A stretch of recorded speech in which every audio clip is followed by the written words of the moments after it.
your music right here. All right, everybody. Hope everyone's having a good week so far. Um, Tonight we're going to be covering your SAR Ready Pack, sometimes referred to as your 24-hour pack. We'll be going over that in the group chat. You can see a link. Hopefully, you can see it.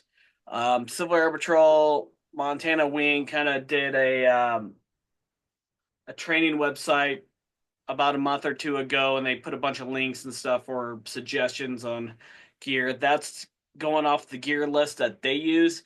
That does not necessarily mean that that's the gear list you have to use. It's just suggestions and ideas. All right. All right, make sure nobody's in the waiting room. Looks like no, so we'll get going. Added tonight is a gentleman named Dustin. He used to work with me at the ambulance company here in town, and he's looking to help assist me in the future. So I got him in here to start learning the ropes. So that's why he is here. Hello. Besides EMS, he also did 911 dispatching for Life Flight for a bit, and then was doing dispatching in Kansas City, if I'm correct. Yeah, Kansas City, Missouri area, Kansas City, Kansas area. Good stuff. Okay, so NASAR is really big. Like we were talking about last week about your type codes, your type 3 teams, your 4, your 5s, all that jazz.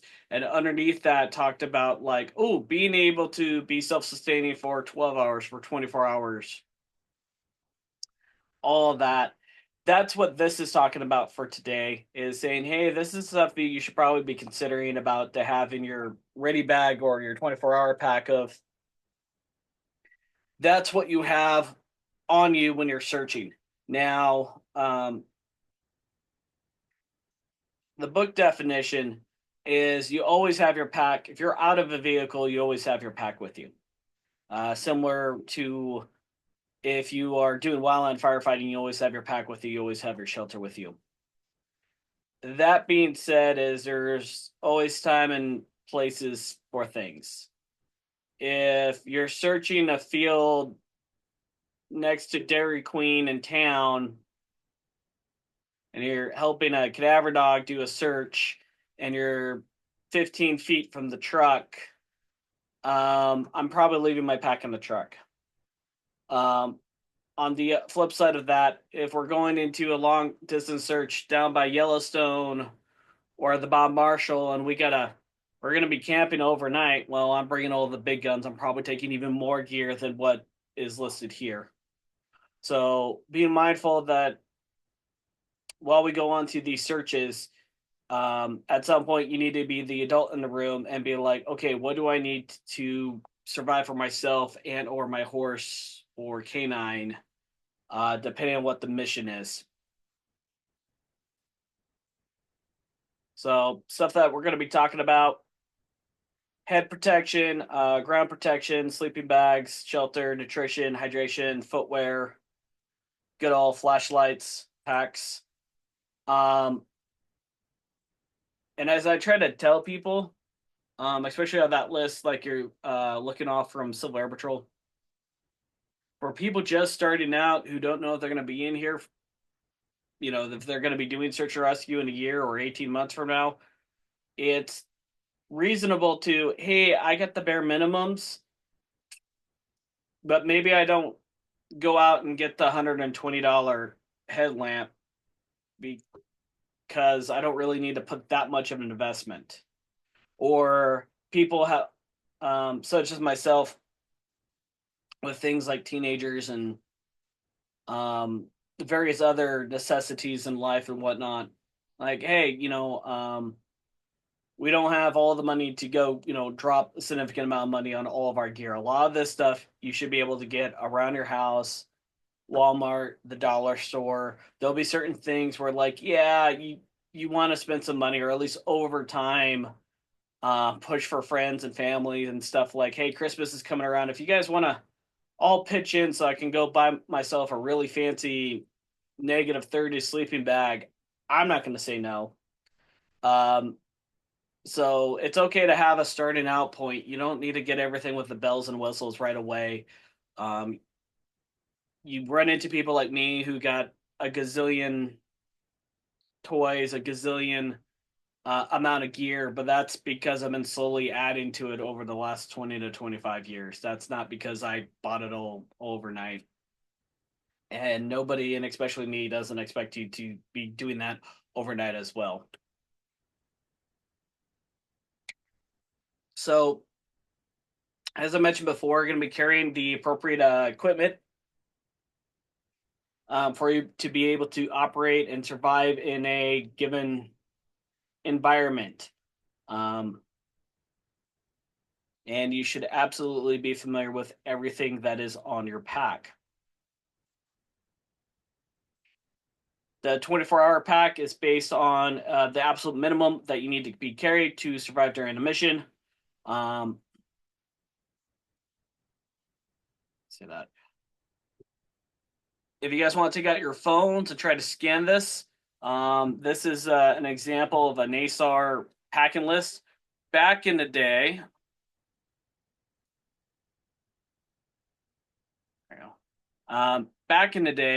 NASAR used to have you do a full field drag where you would dump your entire pack out, and the old list even had you are required to have 2 quarters so you can make an emergency phone call. Things have evolved over the years. The pack that I was using in Las Vegas is a lot different than the one that I was using in Texas, which is night and day compared to what I'm using in Montana, just because the environments are completely different. In Vegas, we weren't more than probably a half mile from the road at any given time, and my most concern was about water was in that consideration. In Texas, 99% of Texas, I think it was 99% of Texas is completely owned by public property, or it is completely owned and is private property. So the large number of searches we were doing were quite literally in people's backyards, instead of up here where you have a lot of public land and in national parks and things like that. So the dynamics and the necessities of what we need to take compared to what I was leaving in the truck were completely different.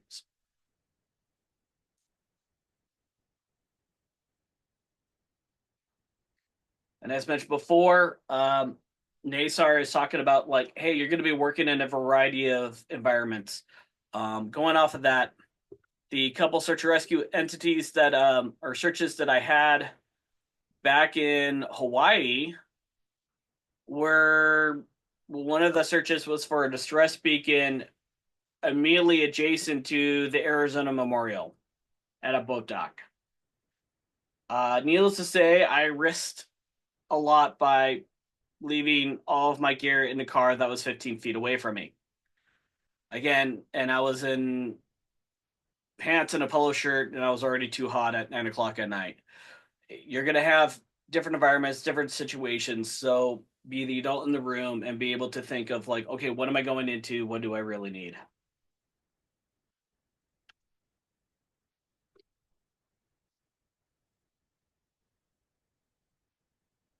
All right. The consolidate packing list, that comes from that ASTM regulation that you see up here. And that's those really fancy guys at a national level that say that, hey, you should have the following items. And these are the recommended items that you should have depending on your environment.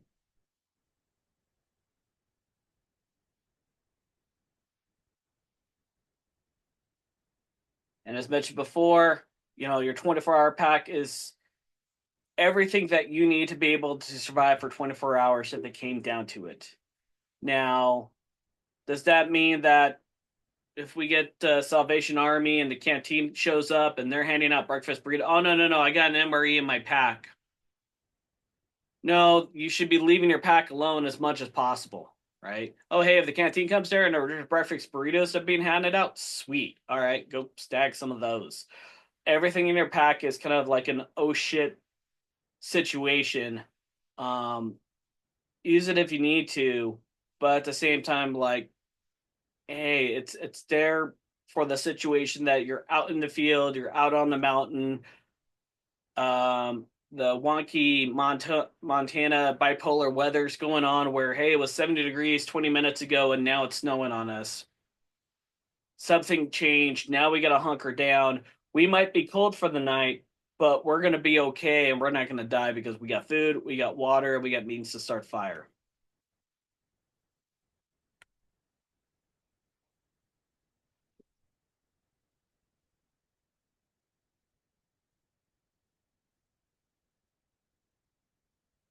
Searchers are expected to wear and carry layers. That's pretty common sense in Montana and other places in the nation. That is not so much. Depending on the type of pack that you choose to carry, that can help out with taking those extra layers and those extra packs and jackets and things like that.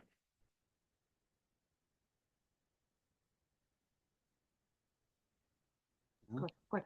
Sir, Yes. you said what to carry in your pack. What about firearms? Say like you mentioned going into Bob Marshall, like out to medicine, I carry a firearm because we got a really bad bear problem down there. And I carry a rifle or a pistol. That is mine. I did buy it and I am getting, what's that called? Concealed weapon. Yeah, I am getting a concealed weapon certificate for that.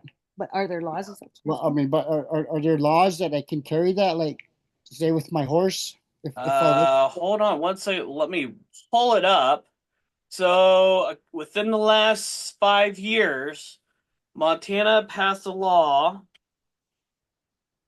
for search and rescue personnel to be allowed to carry firearms open carry. Cool. And that's a state law. And I'm just trying to find it where it went. I'll tell you So that. it's okay to open carry, not conceal carry.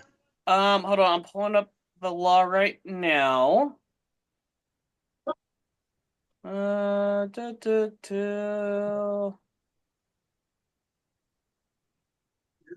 right, so here it is, and we can look at this later. Is that a lot of the so I just put in the group chat that link, and that comes out to that law that got pushed back a couple years ago. And so just glancing over it, I believe what it's saying is it's down to the sheriff's discretion on what's being done. What I would tell you more times than not, lately, is a lot of us on the canines down here, we're more carrying concealed just because we're not trying to be flashy. We're not trying to, so the biggest thing is it's probably going to be situational based. Whatever you guys decide to do on the reservation, which goes outside of Montana.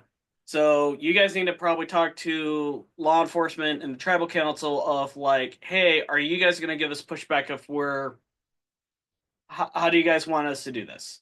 Off the reservation, I would say from here, the majority of search and rescue teams in Montana have started to carry. And I've heard both ways, either open carry or they just kind of quietly, yeah, I got a pistol for that odd grizzly bear that comes out. Just be mindful of the situation. I would say, though, that Montana is different than probably 47 states of the union.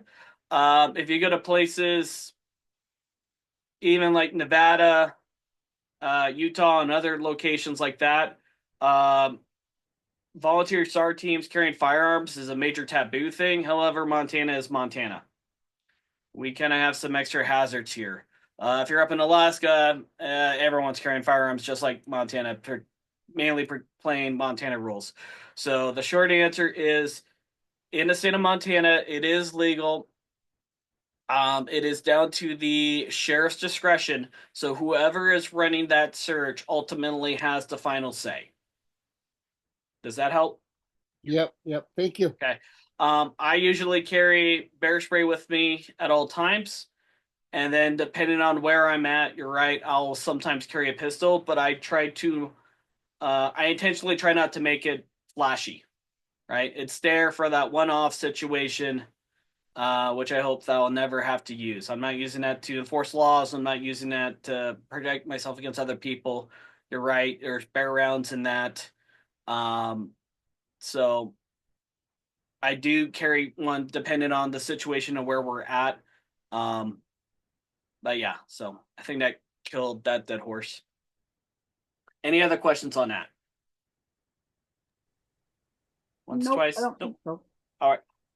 So, okay. So reminder, ultimately that's going to be to authority having a restriction, aka who's running the search on, hey, how do you feel about this? They might say open carry, they might say concealed carry, or they'd be like, you know what, there's enough deputies around that we don't want you guys carrying, but carry your bear spray and let us know if you see something.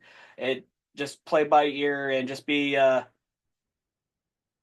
flexible enough to understand that some people might, just because you guys are very comfortable in one location or working with us down here in Cascade County, that doesn't mean that, I don't know, let's just say Lewis and Clark, maybe they have a different viewpoint on things, and just smile and nod, be like, okay, that's what we asked, and move on.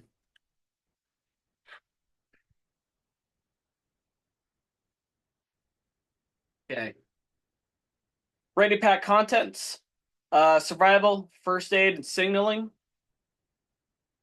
self-rescue equipment, hygiene and personal items, navigation, communication, and multiple light sources. We'll get into that a little more here in a second. Big thing to talk about with the first aid stuff. Now, the previous slide talked about, oh, you should have enough medical supplies to be able to treat a victim or yourself for 24 hours, and that's good and all.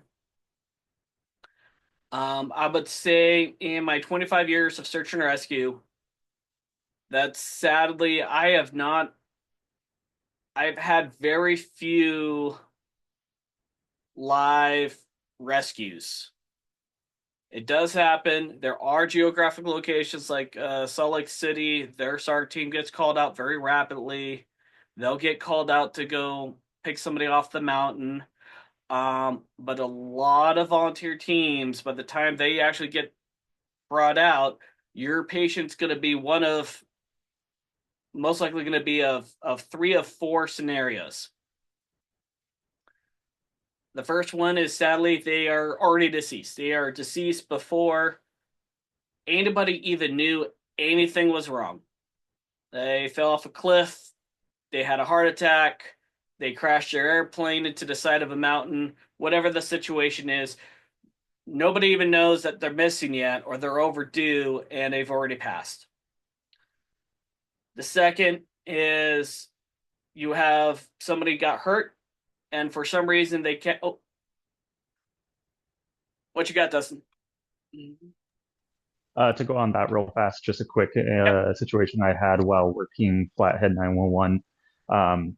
Glacier National Park, I know we took at least one call where an individual had driven up there, left his dog in the car, left a note, and just left and essentially committed suicide in one form or another. So like he was dead before I think anyone even noticed, like the car had been unoccupied for a length of time. So Hollywood does a great job of making it seem like,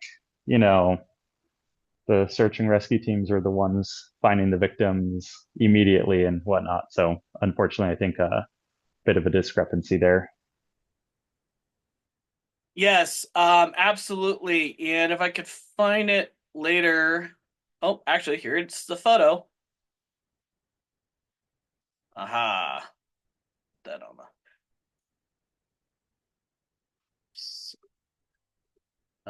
So a very young Dave Seidel in this photo. That's me in my skinny stage over here. So this is probably about 10 years ago. So this is on the outskirts of what's known as Red Rock State Park, which is right outside of Las Vegas. A bunch of you guys were just out there for a giant conference. And this is me with members of the Red Rock Search Rescue Team, and we were out playing on ropes that day, trying to get a tech rescue program going on. What you don't see is right behind Mr. Kenny right here, who's a former FDNY firefighter from 9/11. What you don't see is there is a car in a parking lot located directly behind him. And you see another one in here. And while we were out there, we saw where'd it go? While we were out there, we saw that a Metro Sheriff Department vehicle showed up, came up, kind of looked around the vehicle, went away. Nothing more of that. That's kind of weird. We went, did our own thing. Later on that evening, we get a call out. Hey, there's a big search tomorrow at Calico Takes, which is that's what this spot is for a missing overview individual. His vehicle was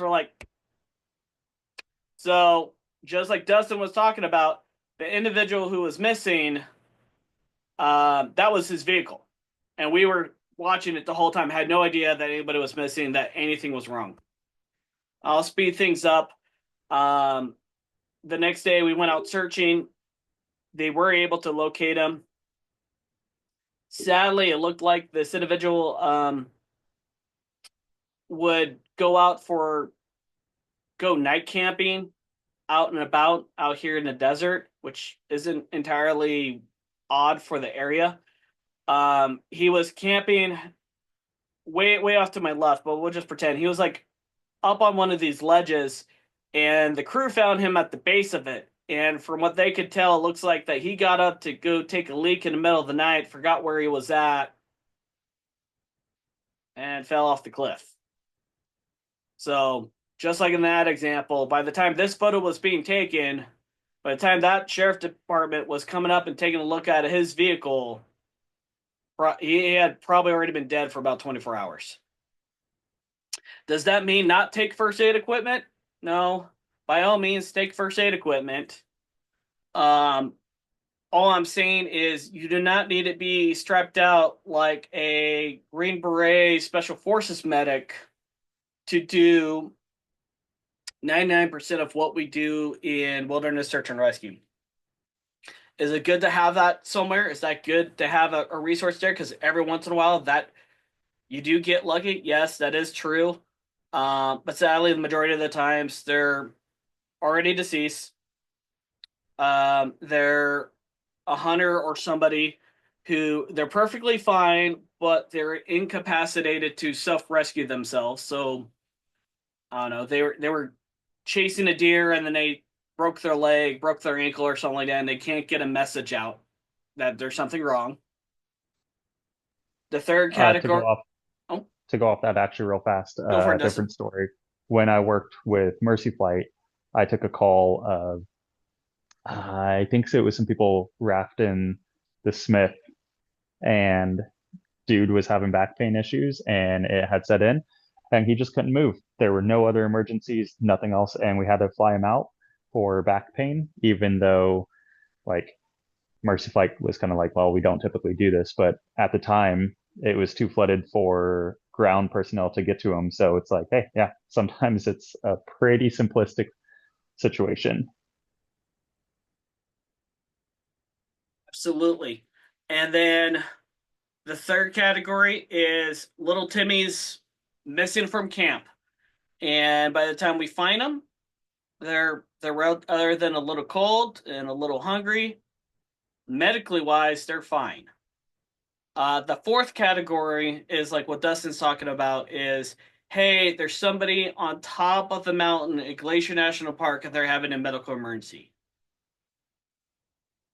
Again, it's all geographically based, but a majority of entities that get called out to that's going to be Two Bear. That's going to be the Two Bear guys hanging out at the hangar in Kalispell who are waiting around waiting for a call. I'm not saying that you guys won't get called out to a situation like that, and I'm not saying that those things do not happen, because that is a possibility. But if your team is orchestrated on providing medical care like that and responding rapidly to those kind of emergencies, you're going to be building off of the information that we're teaching here, and you're going to start going down bunny holes into advanced training, which is totally fine. But I would say that probably 90% of volunteer search and rescue teams we're more here for the searching aspects of, we're trying to find Timmy, we're trying to find the person that deceased that nobody knows where's at, those kind of things. And it's a much smaller population of the, oh, hey, we're jumping on a helo and we're going to go do this rescue and this guy's going to be in a hospital in an hour. It does happen, but those are very kind of niche populations. So when you see first aid equipment, moral of the story is you're either building or buying a pre-made first aid kit that is built for you. If you have allergic reactions to bee stings, I expect you to have an EpiPen on your body or in your pack.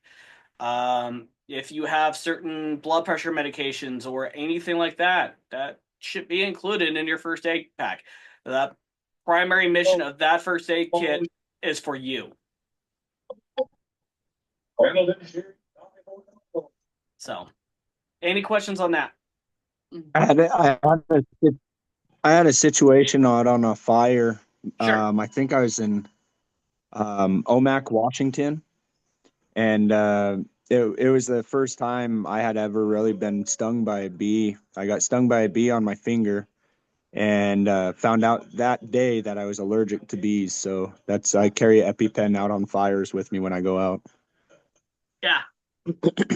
Yeah, that's awesome. And same kind of construct. Are you normally the assigned medic for your fire crew? Thomas? We have about 3 medics assigned to our crew. Yeah, but they're pre-designated, so they're the ones carrying all the big medical stuff 9 times out of 10, right? Correct, yeah. Yeah. So that's kind of what I'm going on with this, is at this level, we're just pretending you're a grunt. You might go off and do great things later on in life, and that's totally awesome. But when we're talking about for your pack, I don't want you guys to go off and, oh, I got a Life Pack 15 and a home surgical kit, and let's build up to that. All right, so continuing on. Yeah, copy that. I can help out with the first aid kits too with our crew. Absolutely, yeah.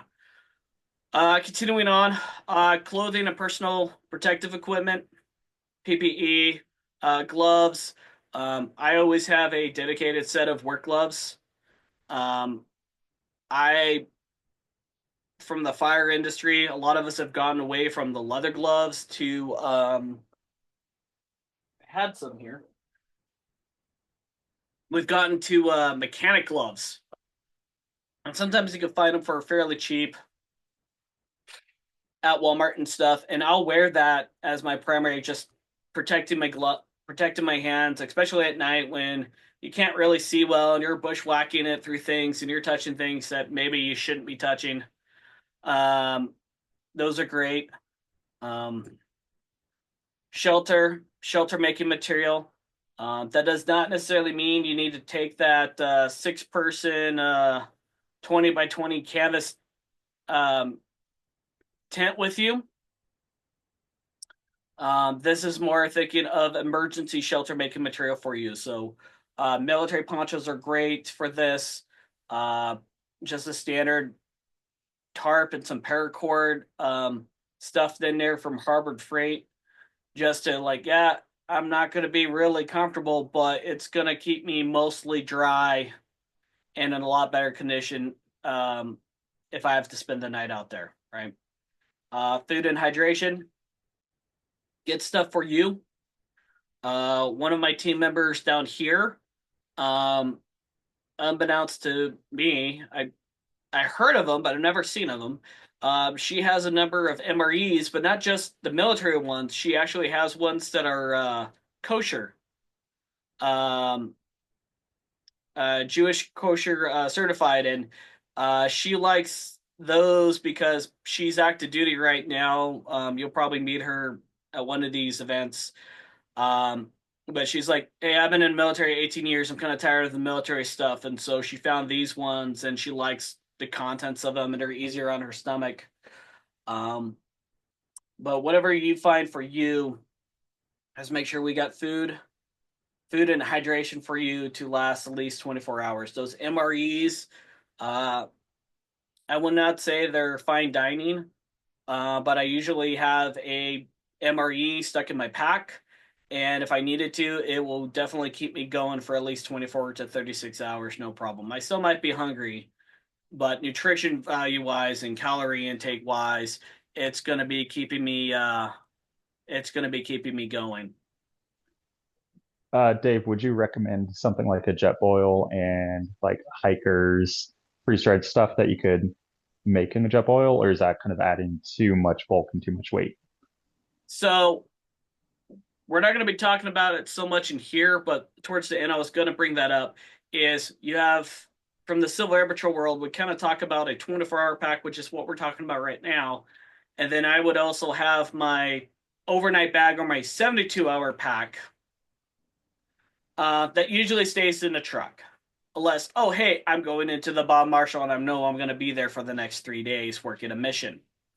That's when I bring the jet boil. That's when I bring the stuff. I usually have the jet boil or something equivalent to that. I got my little camper stuff. It's not jet boil. It's MSR white fuel type of device, and I keep that in the truck. If I know that I'm going to be going into an environment where, hey, we're going to be out there for a couple of days, yeah, I'll probably bring it. But that's going to be like, okay, what's our mission? What's our tasking? How long are we going to be out there for? But those are good things to invest in. Um, Yes, sir. MSR compared to jet boil as well is way. Just a reminder of that. MSR's products are quite a bit cheaper than jet boil as well.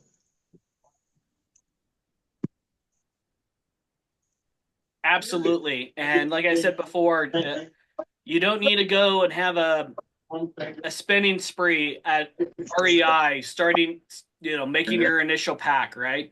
Hey, yeah, slowly add on stuff. And oh, hey, I'm going out into the woods a lot more. So your family buys you a jet boil for your birthday later on. That's when you start to upgrade things. It's okay to have something just bare bones right now that you're comfortable with and slowly add on over time. But good feedback from both of you guys. Those, thank you. Uh, Next is load bearing packs and packs. So on the pack on the right over here, this is a pack that California Mountain Company, CMC, makes. They make a whole bunch of really bougie but really nice and really effective mountain gear. And this pack is nice. It might be a little overpriced, but it's good. It's got the waist straps down here. It's designed to hold a lot of gear. It's designed to hold your 24-hour pack and then a whole bunch of rope gear and harnesses and things like that. It's a bunch of stuff that weighs you down. The older style packs, the metal frame packs you might use to start packing out a moose or an elk or something like that. Those are awesome resources like the traditional backpacking packs. Again, all of that is going to base on what are we doing today? What is our mission? My pack that I'm going out is going to look a lot more like the pack that you see over here on the right. If I'm just out hopping around and I'm following the canine and I'm only going a couple miles, I'm traditionally going fairly light, but if you guys know that you're going to go further into the woods or go into some more remote location, that's when, oh hey, now we're bringing out the extra gear. In reference to packs real fast, I don't know because I've not had a chance to go to very many, if any, gun shows here in Montana. Back in the Midwest, some of the gun shows we had, there's always like at least one table dedicated to packs, and I don't know their quality. They were usually pretty cheap financially, and so chances are quality probably wasn't very great. But just an idea of places like if you need packs, like gun shows might have a table that'll have like different styles of like kind of that pack that's on the screen. So just an idea. But I also feel like backpacks and stuff like that are pretty easy to come by in general. Absolutely. In my experience, gun shows in Montana are a lot smaller and a lot more overpriced than how I used to see them in Nevada for whatever reason. No, that's Man, you're overpriced. breaking my heart. I know it hurts my soul. But you're absolutely right. Is shop around, look around, especially online. I'm just trying to search for a couple more examples on the interwebs right now. But I have a couple packs right now from Temu of all things that I got for $20. And I'm like, okay, cool. I got them for training packs, and I got one of them for our training wilderness first aid, wilderness EMT pack that I made into a medical bag because, I wanted something cheap that I'm not going to, break my heart over if it gets busted up because it's just for training. And some of those packs on there are surprisingly, I would say, good enough for entry level work, just depending on how big of a pack and what you are doing. For those of you who are on horseback and whatnot, right? Other things to consider too is instead of a backpack, is to find a vest style. I made one for when I'm flying on the helicopter, and it has the same things that I have in the pack that you say here. Um, it's just a lot watered down, but the way having a vest, I have everything here so that I can carry my med pack separate from my vest. Um, as you can see, we could talk for hours on this stuff, so I'm going to keep things moving. Oh, here we go. See if okay. That's what I was going to ask you about the equine and the dogs. Should you? I mean, you should carry a first aid kit for them too, right? That is correct. Here's an example, real quick, of something very similar to what I carry when I'm doing searches, particularly on the canine stuff. I just put it in the group chat. Oh wait, I think that just went just to you, Dustin. Sorry, hold on. There. Now you guys should be able to see it. This is just an example. Just something very similar that I have. Um, I carry that, and I have a little first aid kit with some extra stuff focused on the dogs um, that I carry for when I'm doing the canine searches on with that. With you guys with the horses, the equine stuff, you guys get to be kind of spoiled because you got a second device that doesn't mind having a couple extra pounds of gear. I would also suggest maybe a pair of hobbles. Say like you do have to stay overnight. I mean, if your wants to go home, he's going to go home. Absolutely, and from that aspect, right? That is a realm that I love horses. But I have not been able to get things to line up to be able to have horses. So I'll be taking your guys' lead on that. But from the canine side of the world, yeah, I always have a short lead and a long lead. Even I have a giant spike. I'll spike into the ground. Yep. So if I need to tie up Bane and there's no trees or anything around me, I can at least he'll get the idea that he's supposed to stay there. Yes, sir. Yeah. Uh, Other things to have would be a muzzle. Not necessarily if your dog's like, oh, my dog's real sick. The muzzle there is in case your dog, if your canine partner gets injured, right? That's what I carry a muzzle for. It's like I'm not worried about him hurting me or hurting somebody else. But when a dog gets hurt, right, their mouth is their hands, and they'll Yep. get handsy if you're starting to poke and prod them and something hurts. They're gonna respond, right? I'm like, hey, I know 99.9% of the time they would not be acting like this, but I also know, hey, if I got to get manhandling you and pin you down and fix something, I don't need you biting somebody because that's because they're freaking out right now. So stuff like that, which we'll go more into detail when we go into canine and horse operation. But you're absolutely right; those are all things in addition to this that is not covered that you should be considering when you do have an extra partner that you're working along with. And I'm talking horse or canine. Yep. Yep. Thank you. Mm-hmm. Search and rescue extra equipment that could be direction finders, mountain rescue gear, depending on what our mission is, what we're going for. You saw the photos earlier of the Salt Lake City team, all the red T-shirts and stuff. They had all the rappelling and all that stuff. Like, hey, that's great. You're probably not going to need that in the flats. There's definitely a couple places I could see that having a low angle capability could be nice, but in comparison, it's going to be a drop in the hat compared to what those guys are bringing out as a team. And 9 times out of 10, when that team goes out, that's because there's somebody stuck on the rock. They can't get free. They're stuck for some reason. Now we have to go out to get them. They already know where they're out, where they're at, and they know what they're going into. At least do some idea. All right. Research pack contents. If again, go on the interwebs, go join SARTalk and search in for old, like, hey, I want to look for a good pack. Trust me, it gets brought up at least once a week in some of those forums and those search and rescue pages. There are people that have entire pages, website pages that are dedicated to this stuff. So search around, look around. I have seen the pack that I sent you in that link, that little 50-liter assault pack kind of thing.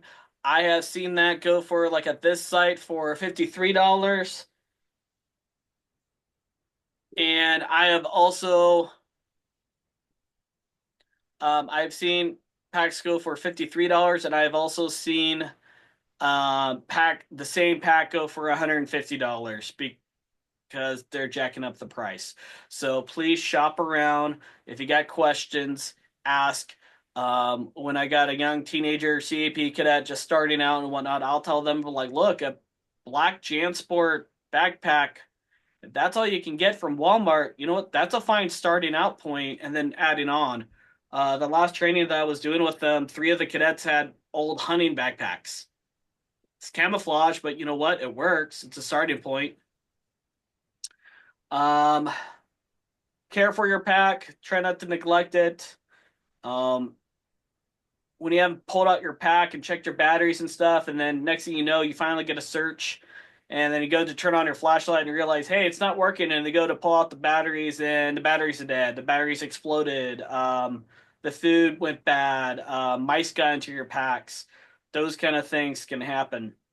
And kind of the point that I'm at right now, you can see on the bottom, consider multiple packs for multiple environments.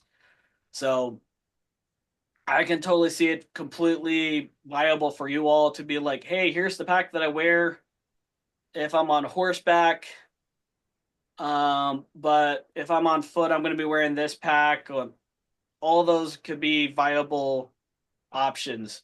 But the purpose of this course is we want you to at least be able to see you with a pack that you can carry on your person that has the basics of these necessities in here. You have the ability to survive. You have basics of water. You have the basics of being able to make a fire, signaling equipment, which we'll go into here in the next couple slides. But you have those basic aspects here together. And then from there, you can advance on into, well, if I'm running canines and I'm 50 yards from the car, then I'm carrying something else or nothing at all. Okay. That will be for a later discussion. I do believe packs being carried horseback would be more of a danger, don't wouldn't you think? Say like you're going through the trees and you get snagged, something snags your backpack and you jerks you off. I always considered the oh shit, I can't. Saddlebags would be probably a better option, maybe not because I have. Can I answer this question, Dave? Go for it. So, you're right to the size of your backpack matters. If you have like a small day pack, you're fine. If you have like a 30-liter backpack that's sizable, then you are gonna snag it on stuff. But Yeah, like a small day pack is fine. I've just always been weary of backpacks, horseback. You know, it's. I mean, that's how I mean, that's how I grew up. I never carried anything on my back. I mean, it was always saddlebags or it was always saddlebags. You know, I never carried anything on my back just for the fact that I could get drug off near water. Or it Yeah. don't take much to snag your shirt. You know, let alone a backpack. You know, but You know, yeah, like just like a school kid size backpack has so far been fine yeah, for me yeah, at least. yeah. That's cool. Thank you. Yep. Nope. Good stuff. And for those who don't know, Maddie's family does a packing service, so she's usually out in the back of the Bob Marshall, showing people who have way more money than they know what to deal with, and trying to help them get that elk or moose or whatever they're going for. I just threw into the group chat another option for y'all, for your horseback riders. This was just the first thing that I came up with. This is not what I got recently, but I got something very similar to this. Just a basic outdoor vest. Like I said, I bought one and I've been making it into a survival vest for when I fly in the small airplanes and on the helicopters. So it's not, I could sit properly in the seats. That might be an option for you where like, hey, I have my basic necessities always on me, and then yeah, have my horse carry all the heavy stuff. But like you will have your bare basics. If you got thrown from the horse and you got separated for some reason, you have something that you can survive on your own overnight. Something to consider. Dana?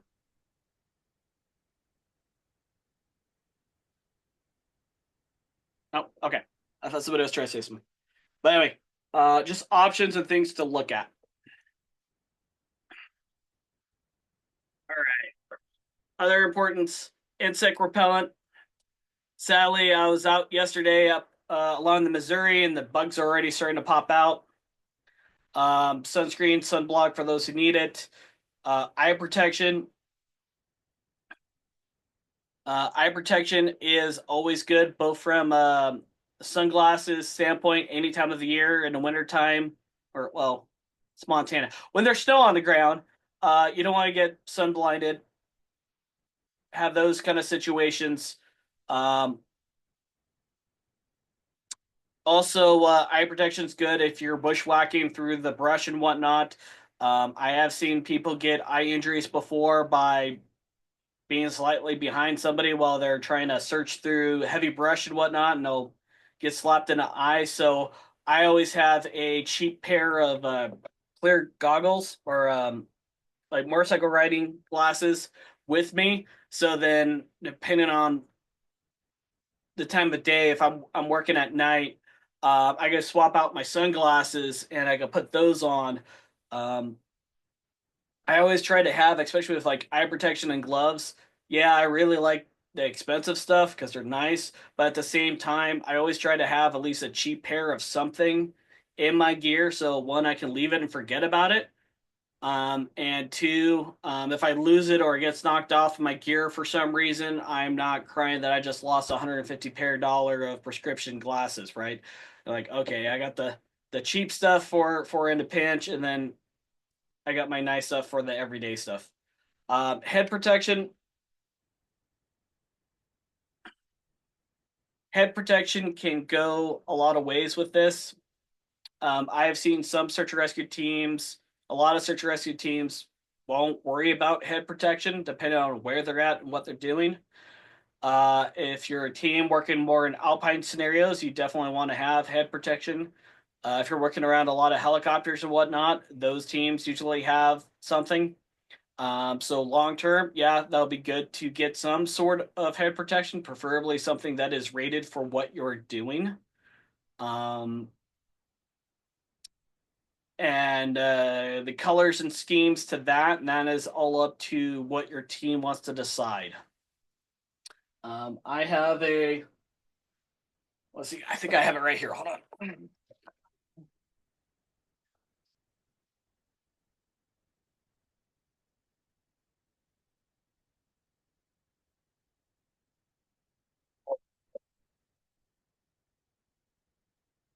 All right. So this, I just happen to have it in here for some reason. This is a rescue leader helmet by some Canadian group. I could try to find the link for it later on. It's automatic eye protection that comes down, like the stuff. It's adjustable. However, that helmet was not a cheap purchase. And I got that after being in search and rescue for many moons, and I finally upgraded to that. Part of the reason why I got that one and why it's so expensive is it is rated and certified for everything. I can use it for diving. I can use it for swift water. I can use it for rock climbing. I can use it for ATV. It is certified to be a motorcycle helmet. I can use it on horseback. It is an everything helmet, which is why I invested in that a number of years ago. Can you show me your helmet again? I missed it, and I'll get Sure. insist I see it. Sure, I'll find a link for you here in a minute. Oh, see if get that. It's trying to. Where's my camera control? Sorry, it's trying to do the. Here, I'm gonna turn the blur off. All right. So now you can see it with the blur off. It's just kind of looks like a standard helmet, but it's all padded, and the big thing is it's got all the crazy ratings on it. So it's already pre-certified for horseback. You can use it legally as an ATV helmet. You can use it on helicopters. You can use it for a whole bunch of things. And part of the reason why I got this too is because I'm trying to do public safety diving and stuff. So it's for me, instead of having 6 different $100 helmets, I just have the one. Some people don't like it because it's a little heavier than, it's a few ounces more than a traditional rock climbing helmet. But compared to the super heavy firefighter helmets that I have that always give me neck pain, it is it's nothing compared to those. So to me, it's not that big of a deal. But again, that's going to be personal preference, and then that's not saying that, oh, hey, I want you to go buy a $300 pair of helmet because you're getting into search and rescue. That's just something that's out there depending on what your long-term goal is. Having a very much an entry-level $30 safety helmet is more than suffice for probably 95% of everything that we're doing here. If you guys are planning to do a tech rescue team or starting to do some more advanced things, okay, maybe you might want to look into that. End of the day, PPE is better than no PPE. So if you have a bright neon pink horse helmet and you're working on horseback, hey, Rocket, we'll probably spot you further away than me with a white helmet on, so go for it. But the big thing is when you get into these further technical specialties, when you get into these crazier specialties like the swift water rescue or the dive stuff, that's when they start get really picky on what your helmet is rated for. But for this and what we're talking about is just a basic helmet that you got fallen rocks or something like that, that you have something to protect your head. If you're working around helicopters and stuff like that, you have something to protect your head. So you don't need to get too crazy over the top. if the budget's not there. Anyone got any questions on that, on helmets?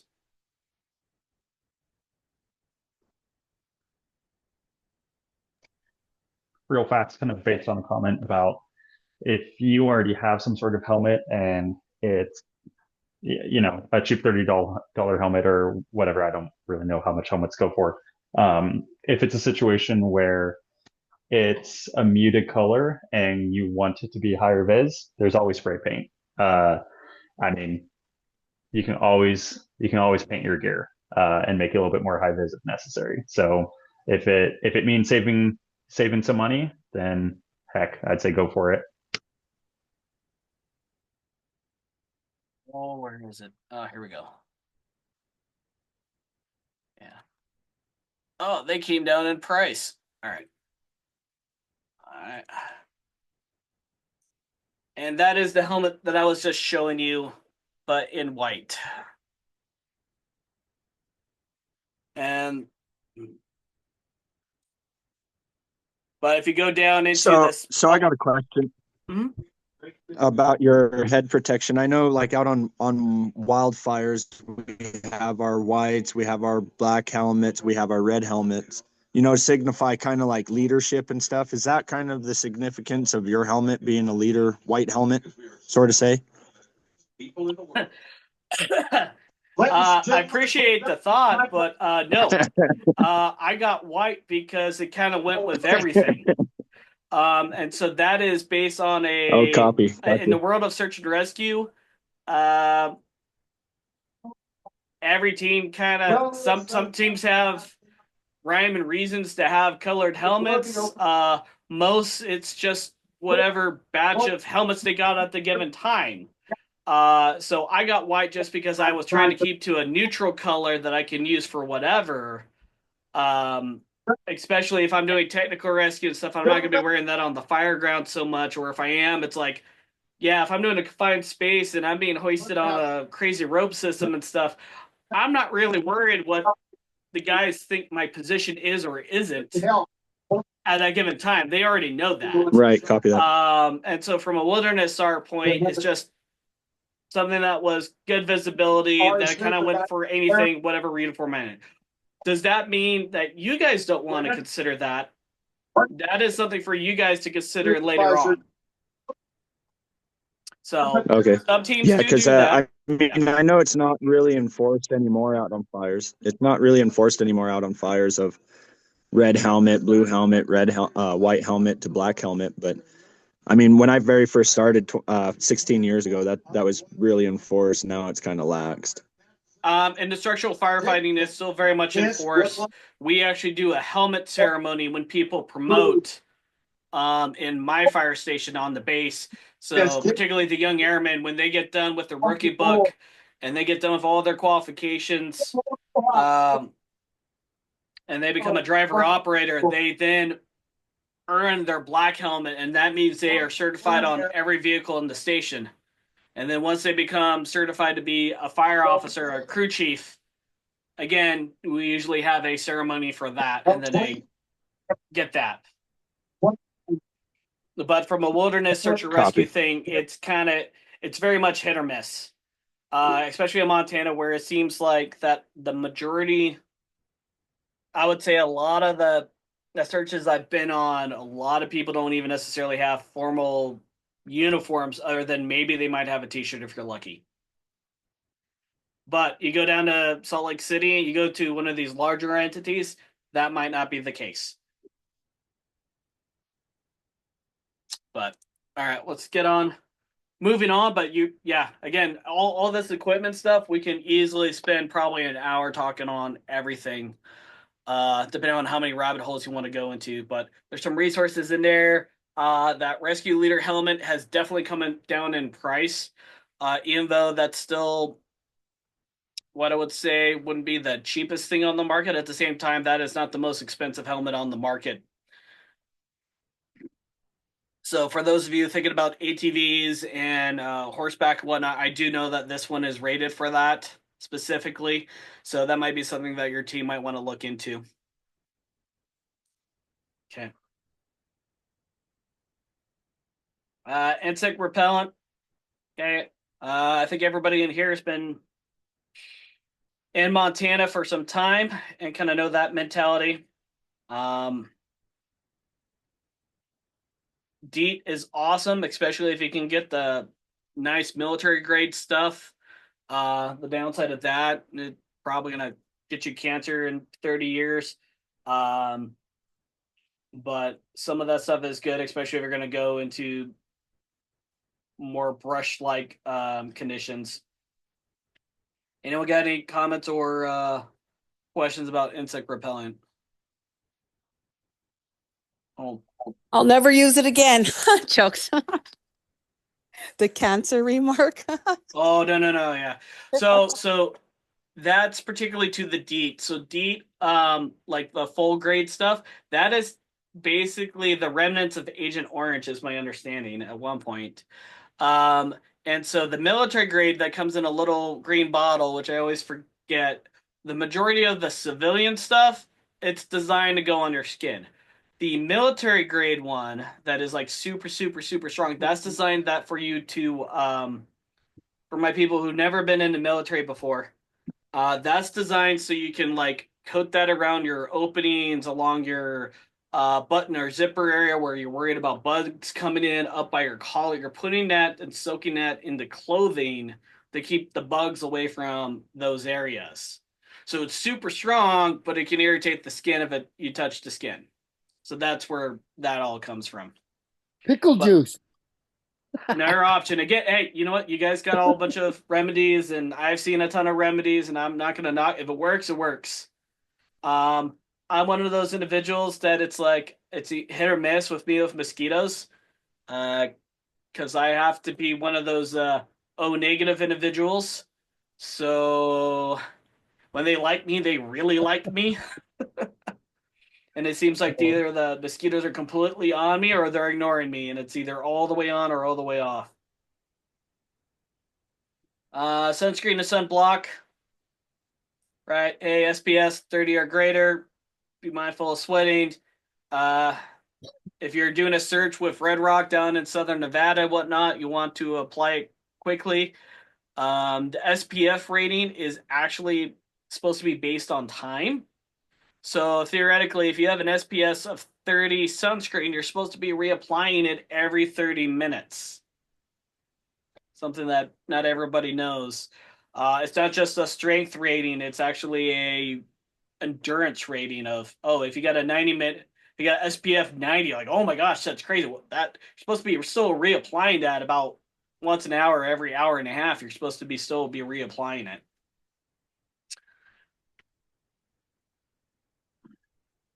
Eye protection, like we talked about before, especially going through brushes and trees, things like that. You can definitely spend some good money buying some good sunglasses, some good goggles, and you can also find some entry level stuff that your little $3 clear glasses that you get at the Walmart hunting counter. And if you're throwing in your pack so that, hey, I always have something with me, that is more than appropriate for a starting out point. Save for the big investment for, hey, I'm going to splurge and get that $200 prescription sunglasses because you're blind like me and have to wear glasses. All right, save your money for that, but you definitely should have something for the daytime and should definitely have something for the night at the very least. And when you all start messing around with especially helicopters and high winds and stuff like that, you want some eye protection because it's the most annoying and embarrassing thing in the world to be like, we're gonna fly on helicopters or we're being all tough and macho, and then a little pebble or something gets in your eye, and now all of a sudden while everyone's else is there getting ready to board on the helicopter, you're over there just trying to mess with yourself and you're getting all distracted because you got stuff in your eye. Well, that could have been easily avoided with just that $3 pair of clear hunting glasses from Walmart. If I just put that on, that would have taken care of my issues.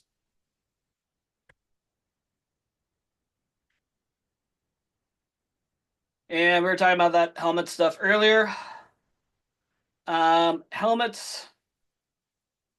So this talks about your helmet has a lifespan of 5 years officially from first use. I've been using that helmet for far longer than 5 years. It's just depending on what are you using it for and how much wear and tear you have on that helmet. But the book answer is helmet have lifespan of 5 years.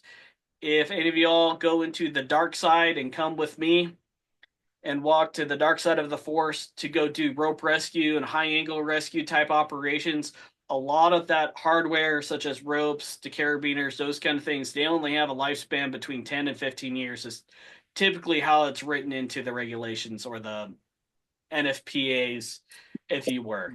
So just be aware of that. So your helmet, you're going to see that between 5 and 10 year lifespan for some of this stuff. Sleeping system. Okay, what are you doing to keep going at night? Am I bringing out a sleeping bag every time I go on a search? No, but there's one in the truck. And depending on what time of year is going to dictate if I'm bothering bringing that extra sleeping bag or something with me. If we're working in really harsh conditions in the wintertime, then yeah, I got my -30 sleeping bag that, okay, I'm going to bring the heavy gear because there's a real possibility we're going to go into the field and we might get stuck out here as well, because that's probably how our victim, our subject, got stuck in the first place. That being said, if it's August and 90 degrees and it's going to be 80 degrees tonight at night, okay, maybe I just have that emergency space blanket if it came down to it. So those are all things to consider when you're choosing your sleeping systems and stuff to have with you. I'm sure pretty certain the majority of us already, especially going out into the woods in some way, shape, or form, and especially in the wintertime, keeps an extra sleeping bag or something in your vehicle with you. I would just, if you're not already, I would just get in the habit of you have an old sleeping bag or something in there to leave and forget. Anyone got any other feedback or things on sleeping bag systems?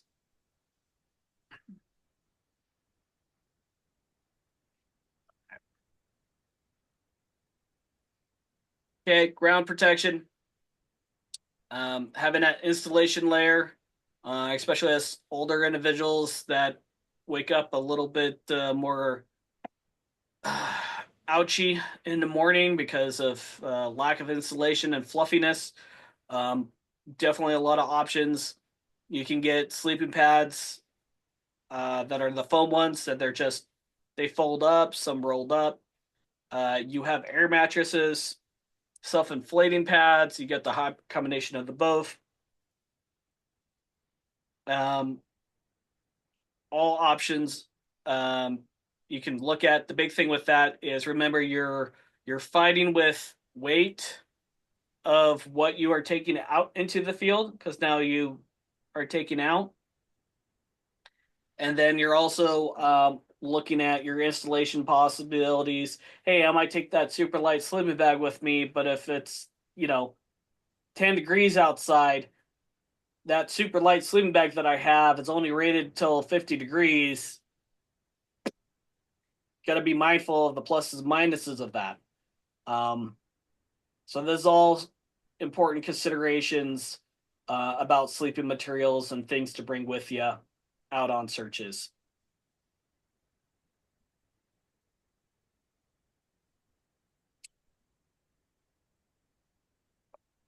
As I mentioned before, the big thing is the temperatures that you're going to be operating in, type of installation, the amount of room that you have, the bag's weight, all that's going to interfere with things. If we're forward deploying into the Bob Marshall and we have a base camp and be like, hey, the National Guard's going to take us in and we're going to drop off at point X. Okay, cool. We're going to drop all of our heavy gear there and we're going to do day searches from that location. Well, okay, I'm going to bring my really nice stuff, my heavy gear, and then we can leave it there and I'm not so worried. But these are all things to consider depending on where you're going, what type of searches are you doing, how you're supporting operations. The First, majority of oh, we first when we first went looking for baby Arden, it was like 40 degrees within 45 minutes. It dropped to -10 below, and there's 2 feet of snow, and oh, it was terrible. I mean, the river rose, and our horses went under. I mean, that weather changed drastically within an hour of going searching for that baby, and there was nobody there prepared for it. It took them like at least 4 hours to get remobed, and that temperature was bad. I mean, it went from good to bad in no time. I mean, it took everybody by it just took everybody by surprise. And the stuff you're covering here is very important, and I believe you should try to carry, stay warm, but be ready for change, because it does come really fast. And that was my first search, and I was unprepared. Even horseback, I was unprepared. I mean, it was terrible. We had to go back twice to get new horses because our horses were shivering. They were frosted with water. Two of them went completely underwater, and we had to get them home and warm. But the weather was, I mean, I could not believe the change that happened within that hour of looking for that baby. It was pretty bad. So a lot of this stuff, I mean, I would take into consideration, to be prepared, even if you don't have any experience, at least think about the weather. 100%. 100%. And exactly right. And I was doing a search up at Hungry Horse last summer, and I was working out in my truck, and I still brought everything. And me and Bane were working on it. And it was beautiful 80-degree days, but it was dropping into 40 degrees at night up at Hungry Horse. So I'm like, you're absolutely right. You got to bring in a little of everything, especially in Montana, and you're 100% right. The other thing that I have done before when I had to is I've put a space blanket on my horse. Yep. It sucks to get in that position, but I have put a space blanket on him to warm him up. Yeah. And that is a good idea. Yep. Thank you for that. Um, so something that I carry. Oh, here we go. That's a cheaper one. So I know my former military people are gonna laugh at me, but they're awesome. Oh, come on. Here, okay. Is it gonna load? It's not loading. So something that I carry, if I can get a site to load correctly. Ooh. Well, One of the hmm? I was just gonna carry on with the equine thing. One of the other things for emergency horse care is that if you have like a gallon bag of barley and you give your horse a little bit of barley when they're cold, that will immediately start to warm them up. You can only give them about a coffee cup full at a time, but if you Yeah. give them like Yep. a coffee cup of barley, it immediately warms them. Yeah, that's true. Yeah, but too much can hurt them too. Being in the wet stage, That's why I say only like a coffee cup, just a Yeah, little pick yeah, me up. yep, that's true. Just like coffee. Yep, that's true. So ignore the price, but I just sent you an example of the military 4-piece sleeping bag system. It's rated to about -50 if you're using all of the pieces. Basically, two sleeping bags, two sleeping bags, and then a Gore-Tex. It's basically if you need to, you can totally sleep in the snow and be quite comfortable. For whatever reason, these guys on Amazon are trying to charge about 4 times as much that I got mine for. So again, shop around. I can normally get one of the military style sleeping bag systems, like similar to what I just showed you. That's just a demonstration purpose. Do not order from those guys. This is way overpriced. And I can normally get them for like $120 to $140 if you shop around. but that's something that I keep in my truck because it will handle everything. If it's summer and I don't need so much, I'll just take the black sleeping bag and stuffed it up and cool. Hey, I'm good. If it's a super cold night, then I got everything with me. Um, but different things to consider. Another thing to have on the cheaper side of things is I have um, one of these emergency bivy systems that are like space blankets, but they're made into a sleeping bag. If you shop around, you can find ones that are actually more than one time use. But these are nice because you can throw them in your bag for that. Oh, hey, conditions just changed. We're freezing, or somebody's freezing. Here, jump in this. Open up a hot pack. Throw that into the sleeping bag. Warm up a few minutes. Get them going so we can then egress out of wherever bad area that we're in. Um, but these are just all different options and things to look at. Um, and like I said, shop around because you will find some places that are just so absolutely over the top, like that sleeping bag system. They're charging like $430 for that. I'm like, yeah, no, that's about 4 times more than what it should be. Um, but at the same time, there are some really good stuff out on the market. So, and there are also some really good deals and things out on the market when you start to pick things up. Okay. Okay. European norm standard. They just want you to know that that exists, and that's kind of where that whole the sleeping bags rated for plus 40 degrees or minus 40 degrees. That's where all that's coming from, and that's just the standard of sleeping bags.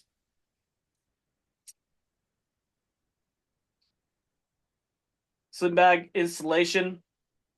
You can have natural materials, especially the older sleeping bags. They work great. Downside is if it's natural materials, if it gets wet, they have a really hard time of um, drying out, and that can cause you issues and molding issues later on. You got all these fancy words here that I won't even try to pronounce, but basically polyester and synthetic blends of some sort. And then, of course, you can have hybrid materials or hybrid systems as needed.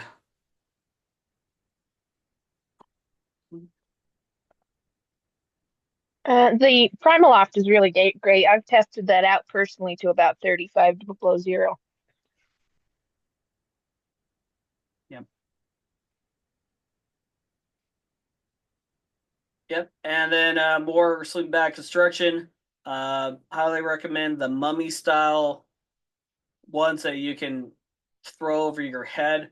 But everyone's going to have their personal preference. And again, what operation are you doing? Hey, we're doing a day trip from your home, and you're only 45 minutes from the house, and you're ideally going to be back that night. Okay, hey, I might not need to bring the 72-hour equipment and the heavy sleeping bags and all of that in the middle of summer.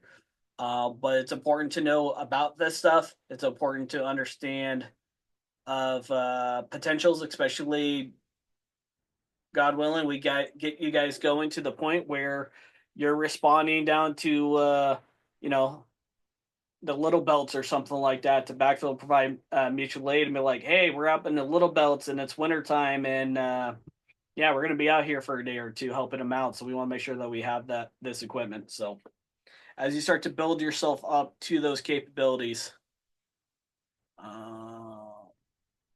cool. Talking about that rectangular sleeping bag,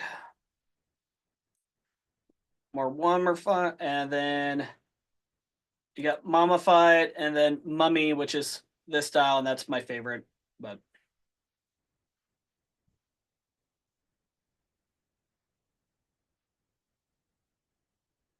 okay, shelters. We were talking about that earlier.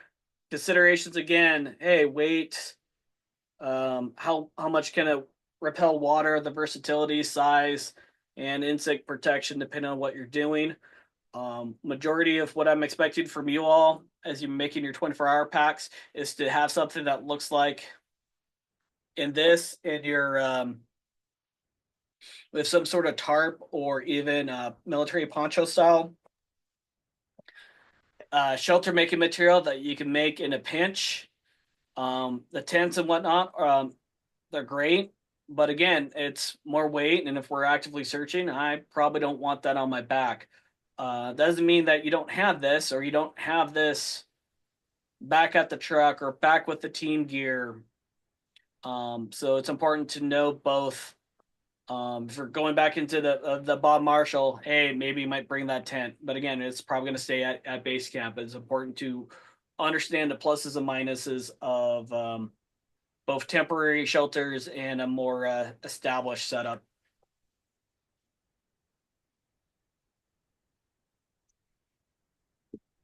Okay, food and water. So if you are on foot, and I know we got our horseback riders in here, but we'll ignore the ATVs and the horses. We'll just say if you're doing proper grunt search and rescue operations, that is the time when we don't diet. You will see in the firehouse, if you ever want a good meal, come to the firehouse because we're always making something that is high in calorie, probably high in protein and high in carbs, because we're just trying to feed our bodies for those short instances where we just need a ton of energy, and sometimes for an extended period of time. Sadly, when you get older and you're not working as much as the 19-year-olds, but you're still on the same truck in the same firehouse, you slowly start to build on extra reserves because we don't change our diets like we should with age. But the same thing kind of goes with search and rescue. If you're actively working a search, that is not the time to be worrying about calorie counting. You want things that you can eat on the go. You're going to be burning calories if you're on foot and you want to be able to keep going. What I typically do, just like I suggest here, trail mix, snack bars, beef jerky. That's when I stop to go fill up my car before I get on the road. I'll grab an extra gallon of water, probably an energy drink that I shouldn't be drinking, and then I'll grab a couple power bars and some beef jerky, and I'll throw that in my pack. Now I still have my MREs for my, hey, it's a bad day and I need to eat a solid meal, but I'll try to go through the snack bars and that grazing food first before I have to break into the MREs, and I got something a little fresher with me. Extra fruit, vegetables, and orange, bananas and stuff. By all means, that too. Just like anything else, you got a banana in your pack and it's 90 degrees. Eventually that's going to cause issues. What else? If you do choose to cook, like we talked about, that's more stuff that you're having to take. And that's where I was again trying to emphasize where you have your 24-hour pack of that's what you're carrying into your search area.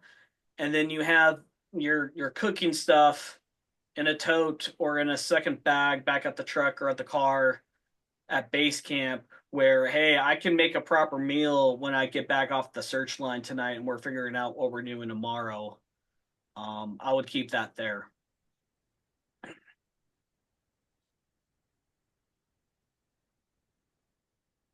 Types of stoves. Oh, somebody got something? Okay. Types of stoves. You got your chemical ones, like your little they almost look like little urine cakes. You can light them and they'll stay lit for an extended period of time. You got your pressurized gas, your liquid gas. That's what I carry. Uses white gas and whatnot. The pressurized gases, the propane, butane, and the combination, they'll be a mix of propane and butane. They work really good because they're instant. They get hot instantaneously. You don't need a whole lot to boil water. The downside of that is if you're working at altitude, as you're going up in altitude, your pressure in your system starts to go down. So next time you watch like 14 Peaks, which is an awesome documentary on Netflix, it's about these guys doing they're trying to climb the 14 tallest peaks in the world, and in it they actually do they filmed the whole thing. They did a honest to God rescued somebody on the side of Mount Everest. They climbed Everest the previous day. They were on their way down. Someone's like, hey, somebody's stuck on the top. They're out of oxygen. They went back and got them. But when you see them throughout this documentary, they never use propane or butane. They're always using some sort of liquid gas because they're at such a high altitude that they can't build up enough pressure with those systems. So they're having to have the little bottles and build up air and build up the pressure that way with that fuel. Does that mean that you're going to be operating at 11,000 feet on a side of a peak in Glacier National Park? Maybe, maybe not, but it's something to be aware of the pluses and minuses of this equipment. And of course, you got good old wood combustion for your needs. Anyone got any thoughts or feedbacks on stoves?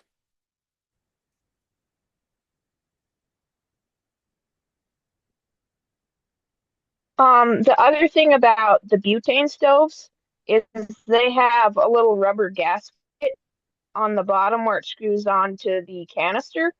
And a lot of times, if you leave that stove somewhere where it's hot and dry, that rubber dries out and your stove won't seal.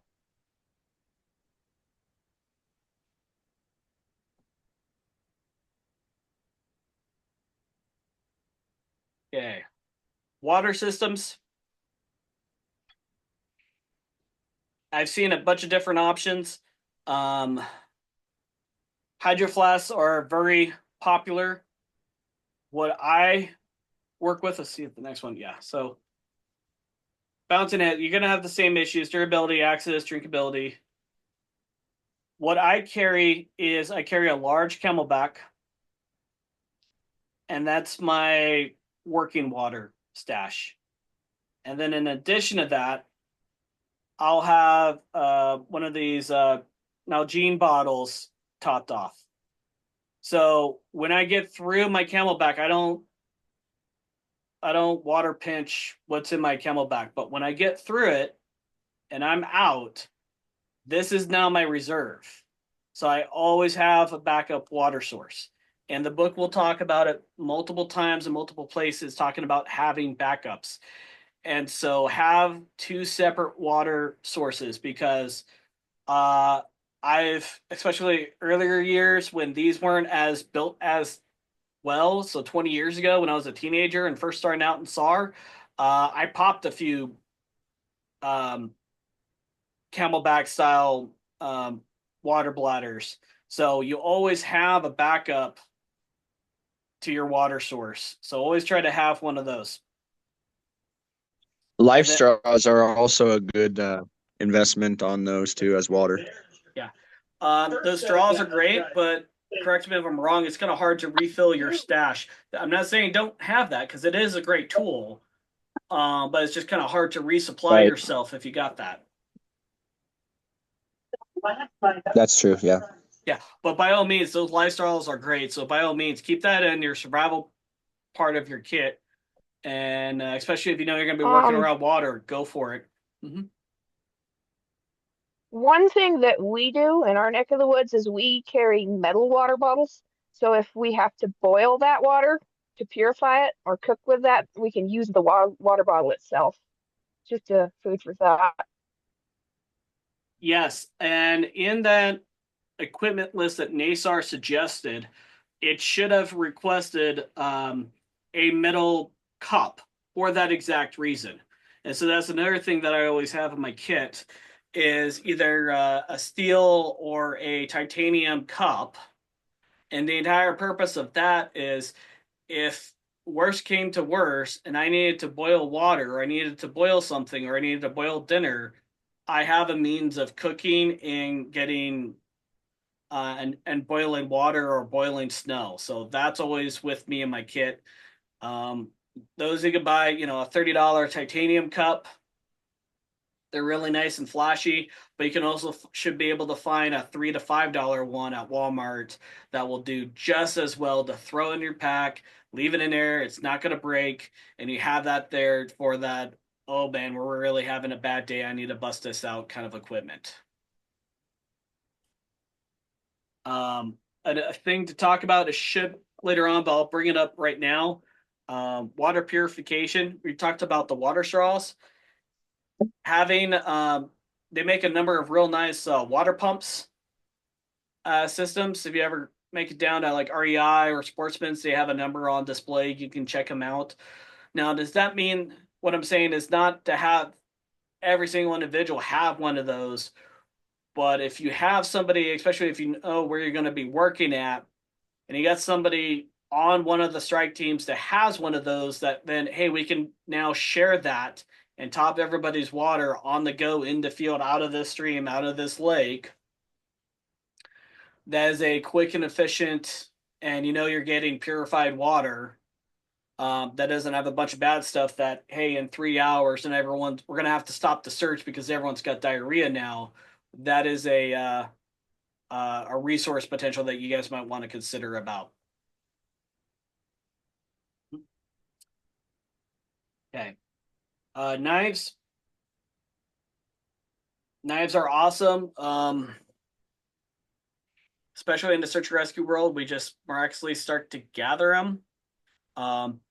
As much as I love like my paramedic Gerber razor style EMT shears and whatnot, they're also like $80 a pop, so that's not usually going out in the field with me.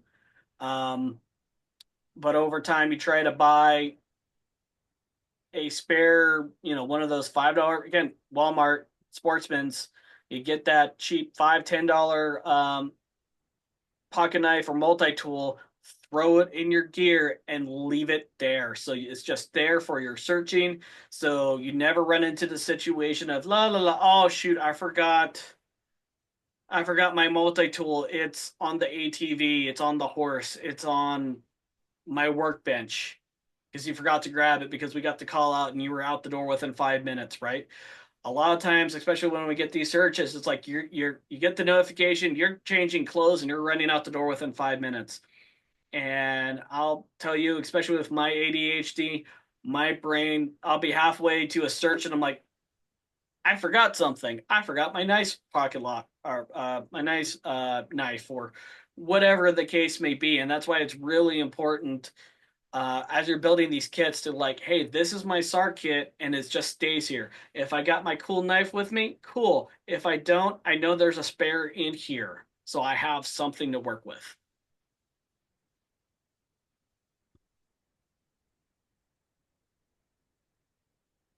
Trekking poles are awesome. If anybody hasn't messed with them before, and just like everything else, you can find some that are very reasonably priced and some that are not. A lot of the times I just use a single pole. Later on in the course, not today, we'll be talking about man tracking and how to use these to set these up so you can help track a person if we don't happen to have dogs with us, or in addition to dogs, we're still going to track an individual to some degree. We'll be learning how to do that and set this up with one of these trekking poles. That being said, if San Luis Obispo Sheriff Department, when I first got certified, my evaluator for the tracking point was one of these Grandmaster Trekkers, and they carried a proper like wooden Gandalf style staff, and they set it up the same way for trekking a person, and you can do that with just a hiking stick, so don't feel obligated to use one of these. What's nice about this is you can break it down if you're jumping on a helicopter or something. But those giant hiking staffs, then they would then say, hey, we would also teach people to use it as self-defense, especially in those part of the woods. It was not uncommon to be on a search and accidentally, and in those times, grow fields, and marijuana was still only medically used only in California. So it was not uncommon for them to stir up someone by mistake while they're trying to find Timmy. They found somebody else. And so those are options. Those are things. Don't feel that you need to use one of the trekking poles compared to if you got a beautiful hiking stick that you've been using for years. By all means, please use it. Headlamps and flashlights. Headlamps are, they work great, especially searching at night and for search and rescue purposes. Just like everything else that we've been talking about all night, you can spend $15 and get a decent headlamp that's in your gear, and you can leave it in there and forget about it so that on that rainy day when you need it, you have it. Or you can go on a shopping spree and spend $130 on a headlamp, and it'll do 3 different colors, and it's rechargeable, and it's got all this crazy stuff. It doesn't mean that it's a bad headlamp. It's just you can definitely go up and down on your pricing and how much you're investing in things.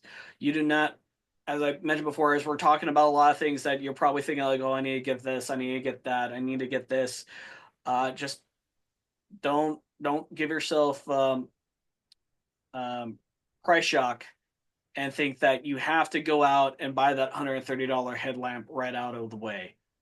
Maybe put that on that wish list for later on in life. But going out to, again, Walmart, Dollar Store, whatever. Hey, I got a headlamp for $10 to $15 and it's in my gear and it works great. Cool. Leave it there. That is more than suffice to get you started. I will show my recommendation for your second flashlight.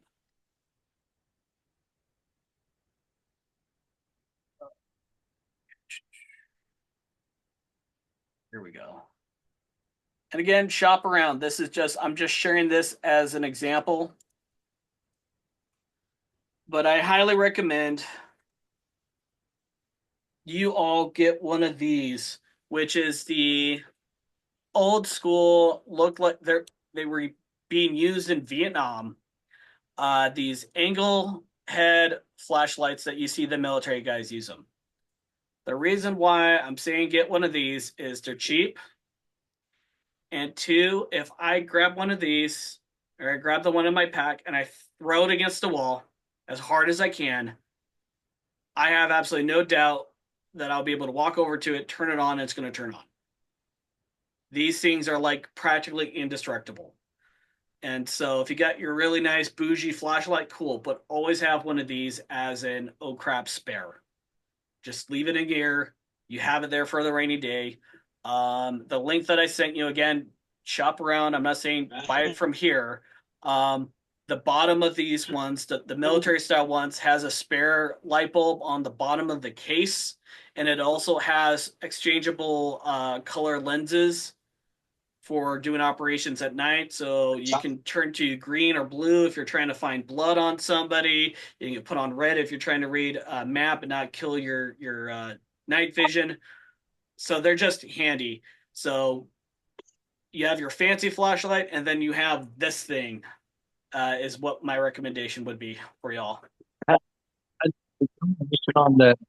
Has the illumination on the old military lights like that? Because I used to have a couple. We went to the Ape Caves in Washington to go check out those caves, and the illumination to them was pretty weak. I mean, yeah, they were pretty durable and indestructible, but the illumination kind of was shitty to them.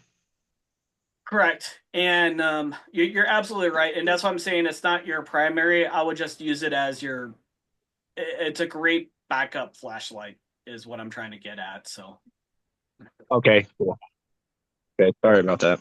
Oh, no. It's all good points, and it's good stuff to acknowledge. And so that's what I'm saying. Spend the money to get a really nice flashlight, and then you got this one just as a bad day. But you're not required to have one. You're just required to have 2 flashlights, a primary and a backup. And that could be a headlamp and then a little pin light. You can mix and match that how you feel fit. I'm just sharing options. Okay, copy. Yep. A Murphy kit, which is a pack of anything that you think might be handy for repairs, emergencies, and whatnot. My ex-wife, one of the things I do have to hand it to her because she got our kids into doing it is they had an Altoids can with all sorts of things that she had been packing since Girl Scouts in Missoula. And they had an Altoids can and it was filled with all sorts of things for exactly this.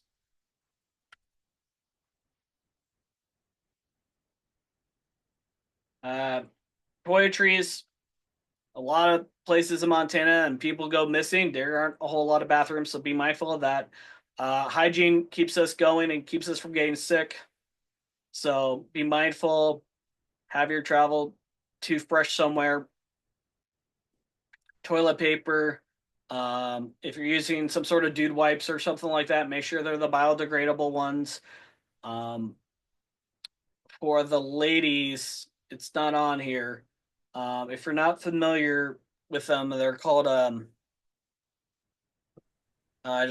was just talking about it the other day. I think they're called like Easy Whiz or something like that. They're little funnels that help ladies go to the bathroom while standing up. And I know they're very popular up in Alaska, and I'm sure most of you all probably have heard of them at some point. But that might be something for you all to consider. I try to bring that up because some people don't realize that that's a thing. But bring what you need to do for your personal hygiene and your toiletry stuff. Either. Yeah. Anyone got anything to add on that?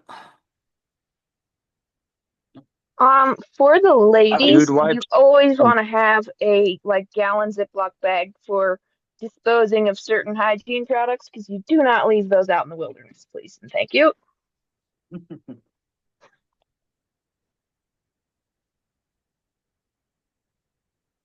Thomas, I think you were trying to say something. Dude wipes are awesome. Yeah. Absolutely. Blood drives.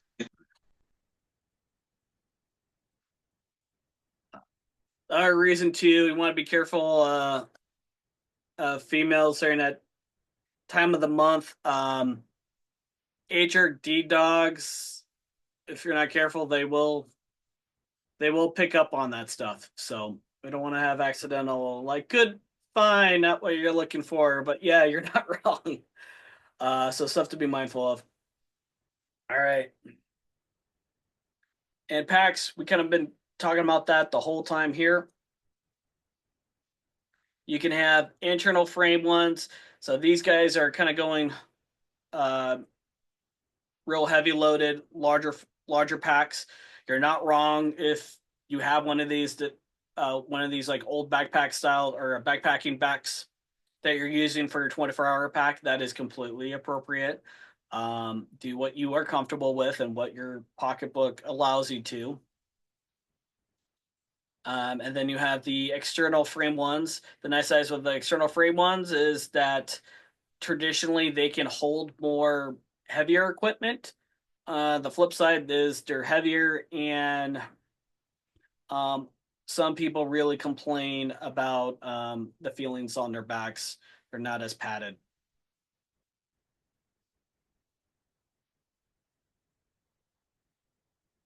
And it's just talking about the stuff that to consider.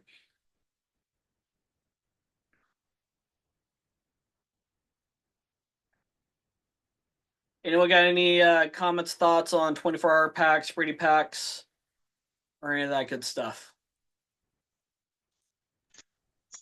I was just going to say to our team, I've been kind of collecting packs just for bow season and hunting season. So I do have about 3 or 4 packs I'm willing to put up for our team. And then I also got a couple down sleeping bags, military grade sleeping bags that are pretty awesome. If anybody needs any. Tell you what, you have got to be tough. All right, everybody doing good? We just got one more chapter to go through, and this one will hopefully be a lot more interesting. Anybody need a bathroom break or anything? No. Thank you, Thomas. You're the best. We're good here. And yeah, thanks, Thomas.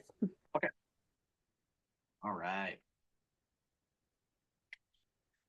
All right. Incident management. The incident command system. So I kind of mentioned last week about how we use the incident command system nationwide for everything from flooding to fires to active shooters, wide area search, and of course, search and rescue and missing person searches. All right.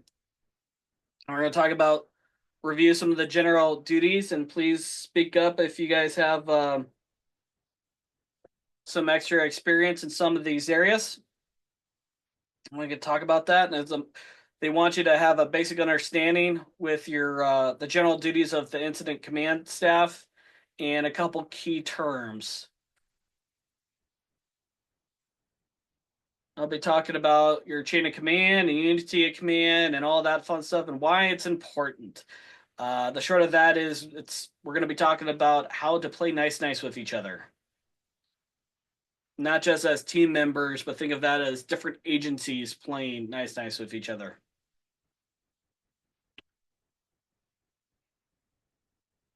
Okay. Excuse me. Okay, so I mentioned before, it's a command system, right? It's standardized.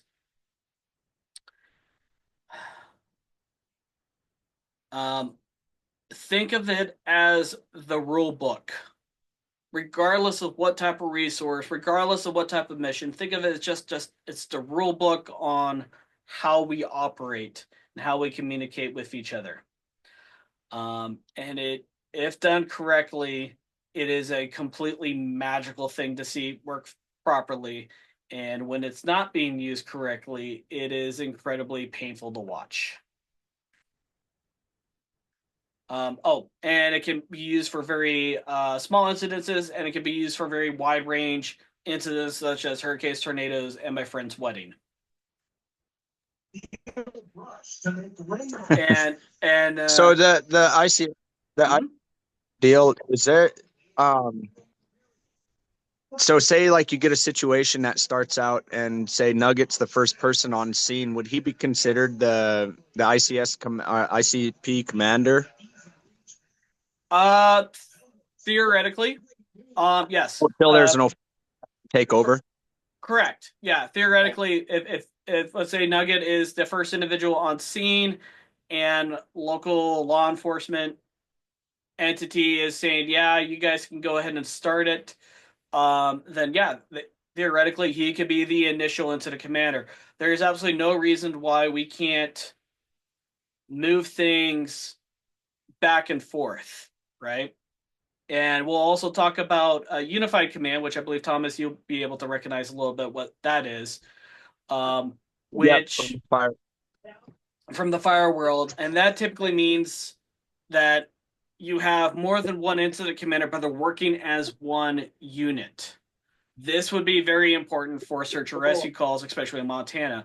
So you have, let's say down here in Cascade, because I'll just pick on us down here for a minute. And all right, I got 911 dispatch gets a call saying that Timmy's lost in the woods. All right. Hey, Bob, you're the next deputy on our list. I need you to go check this out. It sounds like Timmy's missing. He gets out there, confirms, shoot, we actually do have a search. Even though that deputy might not have any search and rescue experience, that deputy is now the incident commander.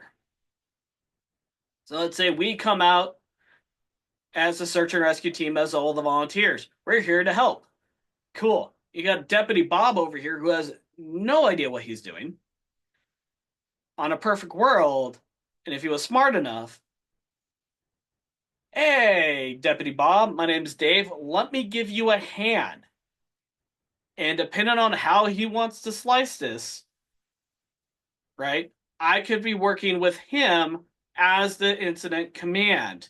He's still ultimately the guy in charge authority having jurisdiction, but I'm helping him with a unified command and helping them guide through this process as one example. So basically, we're just sticking with the FEMA trainings like that. Same This is system. exactly the FEMA trainings. Yeah. This is review of the FEMA trainings. Let's see. I'm like, oh, great. Yep. Something I know. No, I'm just kidding. Yes. And luckily, your instructor has a bachelor degree in all this. So whatever weird little questions you got, I'm supposed to know it. So if I don't know it, I'll look it up and remind myself what that answer is. But I feel fairly confident with this stuff. All right. But yeah, we talked about is it a command system, multiple agencies, and public information to the public, right? It should be coming from one point.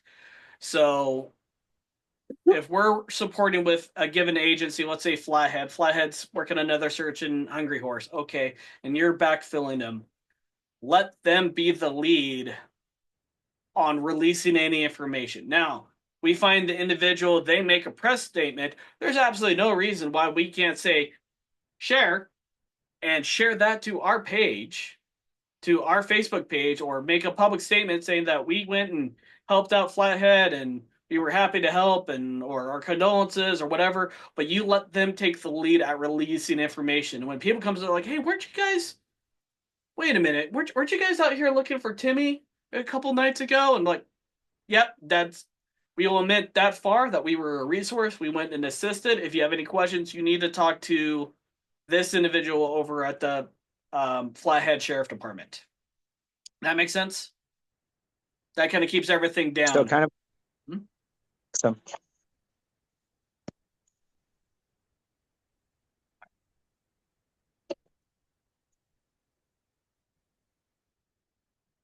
All right, so key features of ICS, right, is one definition for a term, clear text, no radio or department codes, specific acronyms and jargons. The reason where all this came from is back in the day, especially on the East Coast, or even today. Thomas, I got a question for you, sir. I know what you're going to say. Go ahead. What's a water tanker? What's a water tanker? The airplanes, right? If you ask out here, you're going to get that. But we have to warn, when I get sergeants that come in from a different base, especially on the East Coast, we have to remind them it's water tender is the big water truck. Yeah. And so our guys are like, oh, tanker yes, sir. 12. They call them pump trucks. And so we have to slap their hand, and that's where all this came from, right? Is that clear, Yeah. common what we are talking about, and what I was talking about earlier about, hey, we're making you into a Type 3 wilderness search team. Okay, what's that? Well, they can, from ICS and FEMA and stuff, we can look up what that means compared to going up to Harvard something, and they're like, oh, we have a search team. Like, okay, well, what does that mean to me? You just got foot pounders? Are they certified in? We're like, no, we are this. Like, no questions. We meet this requirement. And that helps alleviate this confusion, these jargons, that kind of mentality. Yeah, that's very true, because we, like in the firefighter industry, like you said, with the with water tankers, like I had to kind of go from West Coast talking of fire situation and hazards and stuff, and talking water tankers as airships, compared to coming here to Montana and figuring out, okay, pump truck, okay, over in Oregon, a pump truck's a water tender. Yeah. You know, now here it's more like engines and all of that. Interesting. Yeah, because normally everywhere else, that's interesting that you guys use that, because normally here, a water tanker is an airplane. A water tender is my big 4,500 gallon water truck. Yeah. That's coming down the road. So that's like what we use in this county. Yeah. Like, that's the standard. And but yeah, it's all that stuff. But all right, so establish, transfer, and termination of command, right? We want to have a fluid start and end to an incident. It's going to continue until it's passed off. That incident commander is going to be in charge until he passes the football off. He transfers it to another agency or entity, or the incident is stabilized. A common event that I do on the Air Force Base is we have a lot of fire suppression systems and infrastructure. So let's say a water pipe bursts. We get there, activates the system.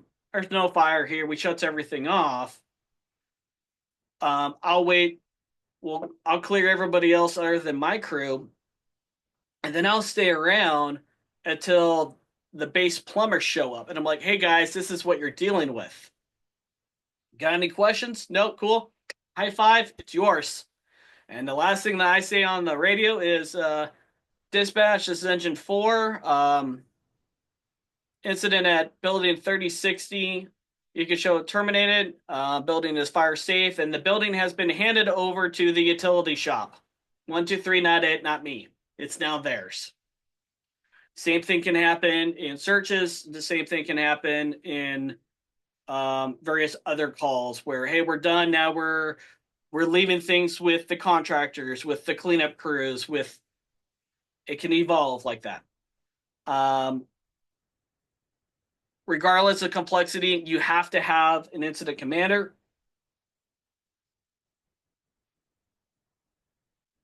Yeah. So somebody always has to be in charge.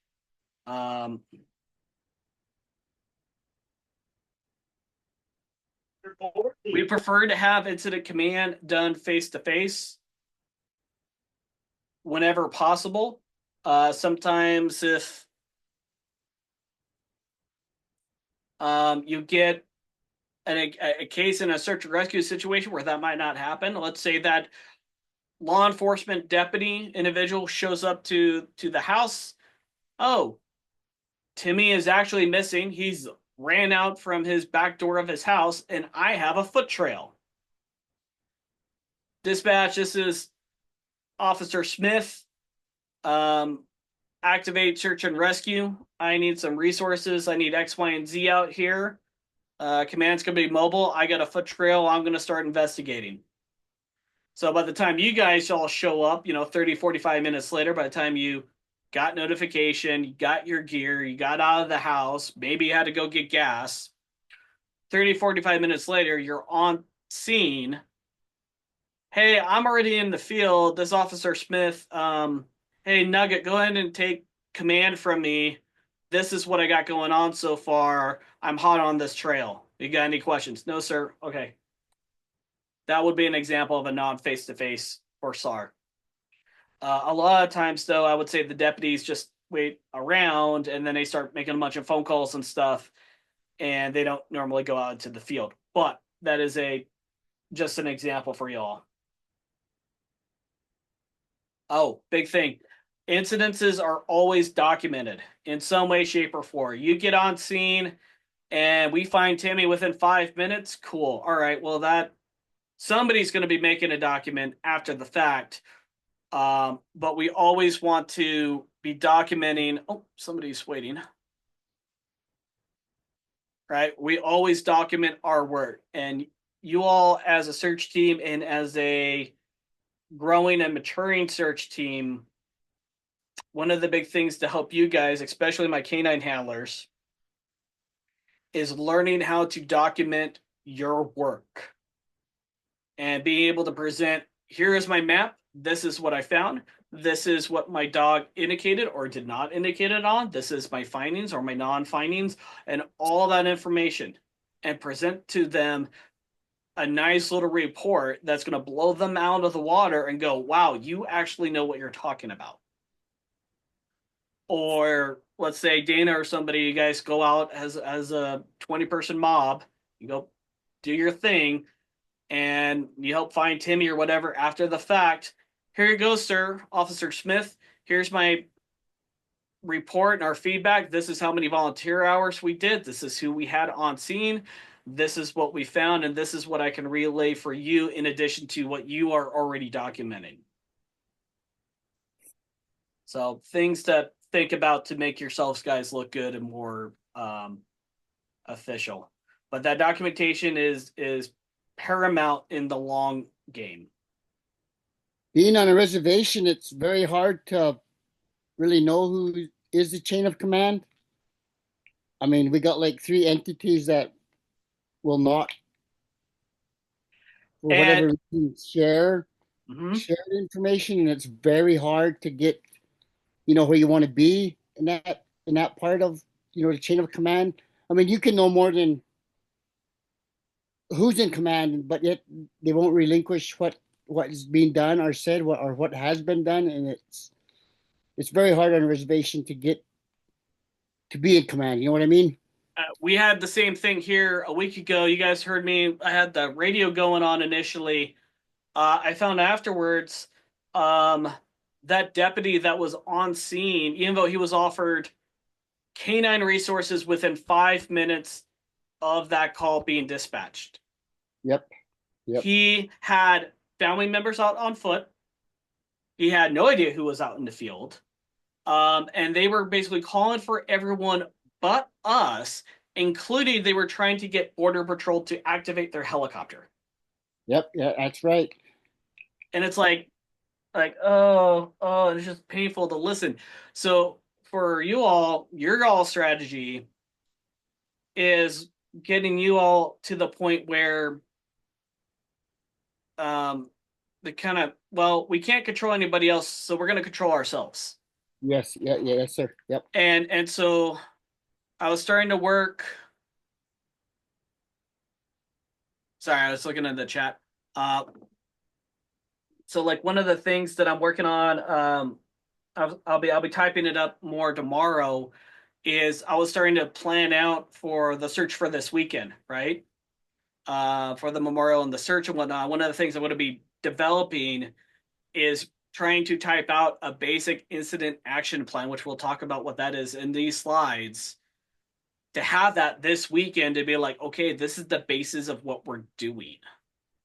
And then once we're done doing the search and we got what the dogs are now reading and what I have meant in my head for the horse riders to go and scout out and GPS, and we gather all that information up, and it's like, cool, hey, here's the latest and greatest, and here's the after action report, and this is what we had on scene. And it's just slowly building that up and kind of getting that template going of like, oh wow, you're actually using right terminology, you're actually using search theory, you might actually know what you're talking about. And slowly over time, that's going to put pressure on those other agencies to hopefully be like, okay, these guys aren't just this isn't the random sheriff posse being told, hey, get on your horse and get down here in 20 minutes. You guys actually have some teeth to you and some actually legitimate skills that we're bringing up. Yep. So in this type of situation and stuff, are we having like, kind of like on the fire situation again? This is only the only way I can kind of relate to this stuff. Is do we have morning briefings and stuff like that, and then an AAR after the fact, daily? 100%. Not just daily. Okay, cool. Yeah, not just daily. It should be what we would call a sortie, right? So Thomas, let's say, hey, I'm gonna give you Dana and Nugget, and hey, I want you guys to go. I don't know. Go search this trail for me, right? I want you to go 3 miles down and then come back, right? All right, cool. You guys come back. You're gone for a couple hours. You come back to base. All right, hey, I'm gonna download. Oh, perfect timing. Where did I got it? Wrong one. You come back and hold on. I just had Sartopo up for this. Oh, there we go. So you're going to come back. Can you guys all see that? You guys able to see the map? Yeah, I see it. Yeah. And so you're going to come back, and then let's say I'm working operations or whatever at the command post. All right, hey Thomas, come on in here. Let's brief real quick. What did you guys see? Oh, we saw some trash, but it was heavily decayed, so we marked it, but we kept on going. Clearly, it's not our person, blah, blah, blah. Okay, cool. And now I'm going to download all your tracks onto our maps so we can track where have we actually searched? What have we done? And for this, just to see one of the cool things you could do, here, let me put contours at 10 feet. So this is a cool program called FUNSAR Nt2. Yep. It's totally awesome. And so what this is a map of a real life recovery that we worked on about 2 years ago. The individual, see that 1060 dot? That's where the body ended up. And so 1060 is just a local term for dead body out here. And that's the inlet of Belt Creek. And the individual initially went missing right about there, to give you guys a landscape. He went down into sluice boxes somewhere in, actually even further back than that. Yeah, so he was like way back in here. And somehow his body, we kept searching for him. He got swept away. He went in after his dog. Dog got out. Him and his son did not. They found his son within a couple hours, but they didn't find the dad. And the dad somehow made it all the way out, came out of the outlet here into the Missouri River, and he was found by a fisherman who was catfishing out here and went to go take a leak, and then he spotted the body. Deputies came out, collected the body, all that. But at this point, it had been about 5 months, so wildlife had gotten to him. And so that turned into, hey, resident canine dogs.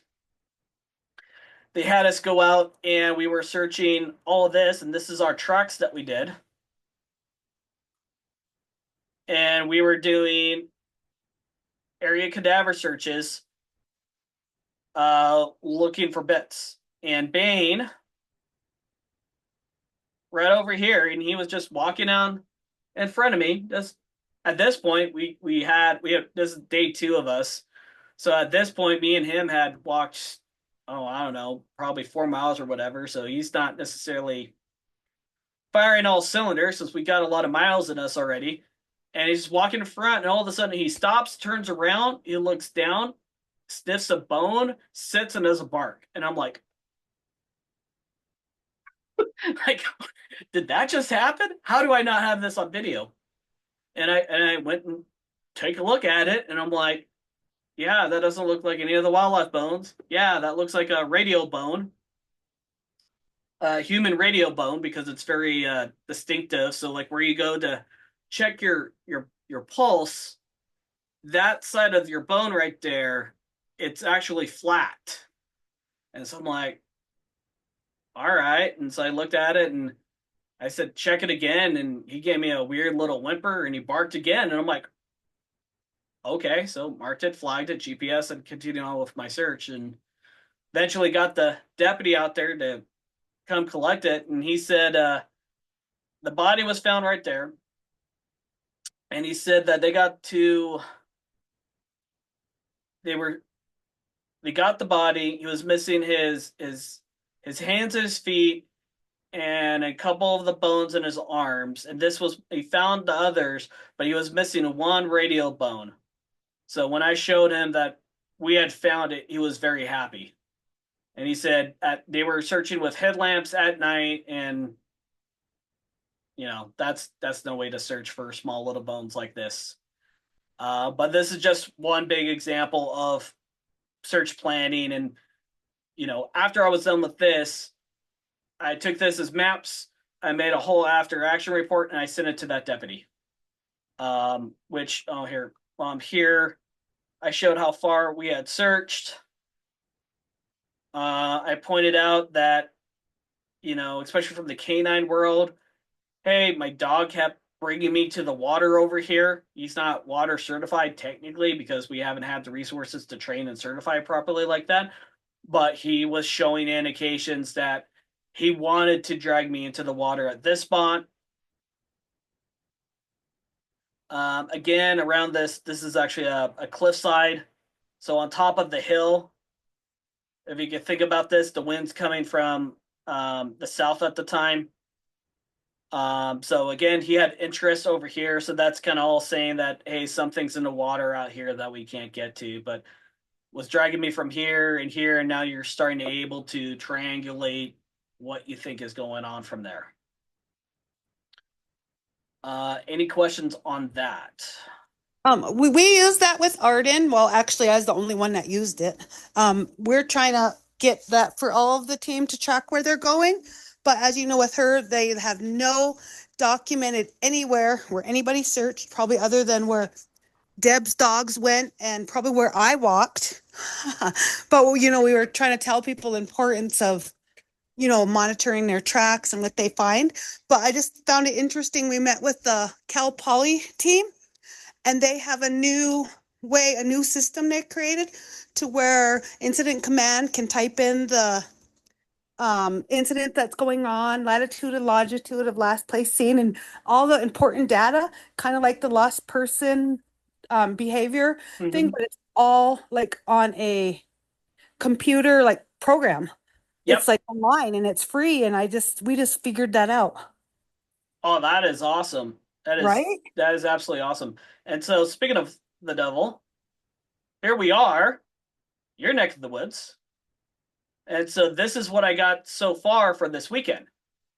And I took that information that was passed on to me from the previous searches and that virtual search.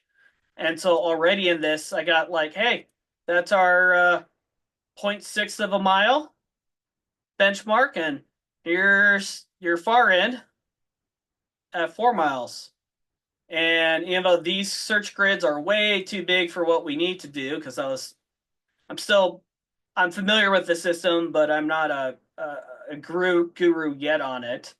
But as you can see here, hey, I started to divide and conquer just a basic strategy to effectively start over with the same kind of mentalities of what you guys have done and be like, all right, let's take a look.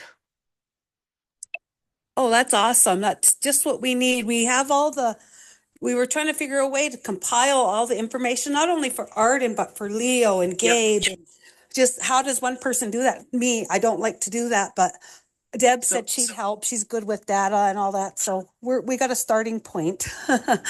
Correct. And we're kind of going a little off topic here, so I'll try to wrap this up. But the big thing with my mentality here, and what I was trying to talk about is, we have a multi-year old search, and we have very much moving dynamics with the creek. And we've had flood, high water and low flood water and all this. And so my suggestion, and you guys can overrule me if you want, but my suggestion is for this weekend is, all right, let's just start fresh. Because even if we're like, oh, there's this spot over here that didn't get searched very well for whatever reason, let's go research it. Well, we could, but the reality is, if she was over here at one point, well, now there was the floodwater, so now things have potentially moved, is what I'm getting at, including all the log pile-ups and whatnot. And so my mentality is like, hey, let's just start fresh. And we don't discount what was done previously, but I would start fresh for the season and just say, hey, this is a new season. Let's see what is actually going on down there. And most importantly, let's see what the dogs are hitting on now that things have had time to move and settle and all those things. And just go back to basics. Whenever things get too complicated, go back to basics. Don't like, AI and all that stuff. That's all great and all that, but let time settle and go back to basics. But that's my initial mentality, and that's kind of what I've been slowly kind of putting up here, is to build that incident action plan of, this is our plan. This is our briefing for the day. Like, just like Thomas was saying, hey, this is our morning brief. This is what we're doing. Okay, now you're going to get split up. Okay, Thomas, you're team 1. Grab your 4 people, come in here. All right, I want you guys to get over, and I want you to search on grid 1 or little square 1. Here's a map if we got it. If not, be like, where you're going. Cool. All right, once your guys done searching that area, if you feel you can move into 4, go into 4. When you're done with that, call back. We'll come back to base. By that point, it'll be lunchtime at least. We can regroup and then rotate crews. And that's when you debrief and, hey, we didn't see this, or hey, we had a canine and we had this change of behavior. Didn't alert, but we had this change of behavior, and this was what the winds were doing, or any of that information. And that's when that information is supposed to get in those debriefings, when you have what I would call a fully established search going on. That initial hasty search of, hey, it's 7:00 at night and Timmy just went lost in the woods. Everyone get over here, and you're sending people out as people are going in. You're not going to typically get that real big briefing. Unless people get there all as a group, then cool, okay, give them a briefing. But 9 times out of 10, you're here, okay, give me 30 seconds. Cool, hey, you guys are now team 1. You're going out this way. But when we get into day 2, or hey, it's midnight, we got somebody missing, we're going to go fresh first thing in the morning. Okay, briefing's going to be at 6:30, meet at this parking lot. That's when those briefings are happening. And by that point, what you're not seeing, we're letting all the searchers get their rest. Us command post weenies, hopefully I've been plotting. So when you guys show up at 6:30 for your briefing, we already have a basic idea of what we're doing, what our strategy is, and what resources we need. Does that make sense?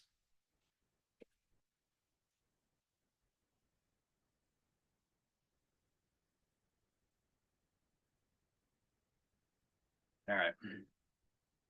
Throw that away. All right. So again, chain of command, orderly function of who's talking to who. And you guys have already talked about a lot of overlapping, who's actually in charge, those things. Unity of command.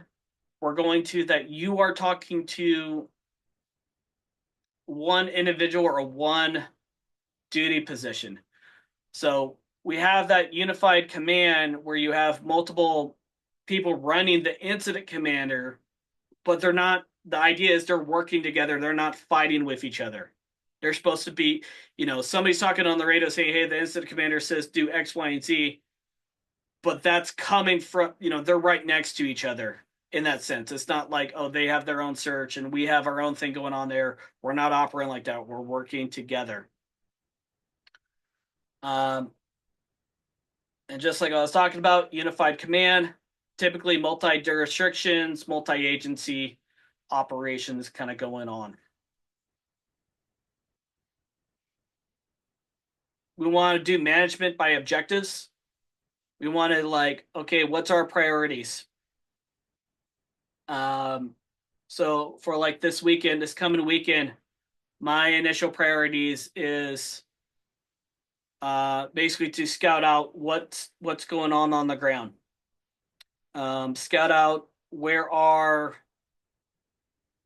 the log falls and any sort of natural dams that are going on in the river, and what are the dogs doing, and starting there and starting from the basics.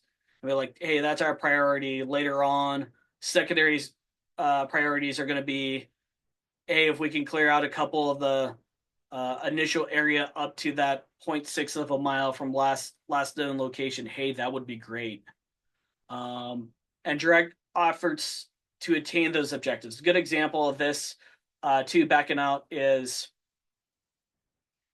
all right, we need to locate Timmy, right? We say we started fresh, and let's not use the same search. We just got on scene. Okay, our primary objective is to locate Timmy, and our secondary objectives are going to be getting Timmy out of there, making sure Timmy's stable, those kind of things, right? Because we can't do anything past.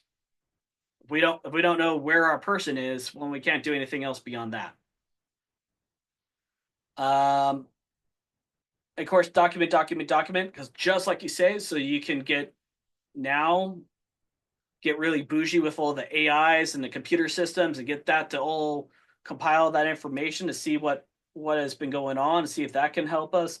Most importantly, from a legal standpoint, saying that, hey, we were actively searching and this was our strategy and this is what happened. And then direct efforts to obtain those objectives and those overall strategies. Modular organization, like I said, you can have a command post and an incident commander of 1 and 6 searchers in the field, or you can be as big as some of the scenes that Thomas, I'm sure, has seen before on the wildland fires, where you have a type 2 or a type 1 incident. They will take over a school. They'll take over a junior high, and each classroom is a different section, is operations. Another classroom is logistics, and all they're doing is they're trying to find fire trucks. They're trying to find fire trucks. They're trying to find food. All those functions are going on in that classroom, and they will completely take over these areas for these very large incidences with 1,200 to 3,000 firefighters plus working those large fires. And the same thing can happen from a search and rescue aspect, right? I just want you to know that I'm very excited to work with you if you do come up to the river here and get your take on the situation, because we're going on like 4 years. I know. And every year is a runoff season. And that river is one deadly woman when she wants to be. And I do believe you're going to be able to see her in the stage where it took that baby. And that wasn't even her full rage. I mean, she gets pretty bad, and you are going to be able to see the river firsthand. And I'm just anxious to see what you think about the situation that has been going on for years, because like I said, every year is a runoff year for us. It is terrible, and I'm just anxious to be working with you, and I'm glad that you're aboard, helping us out. And I'm just really anxious to see what you think about the river. And she's in a location. I know we all know she's there. It's just the fact of digging for her to find her now.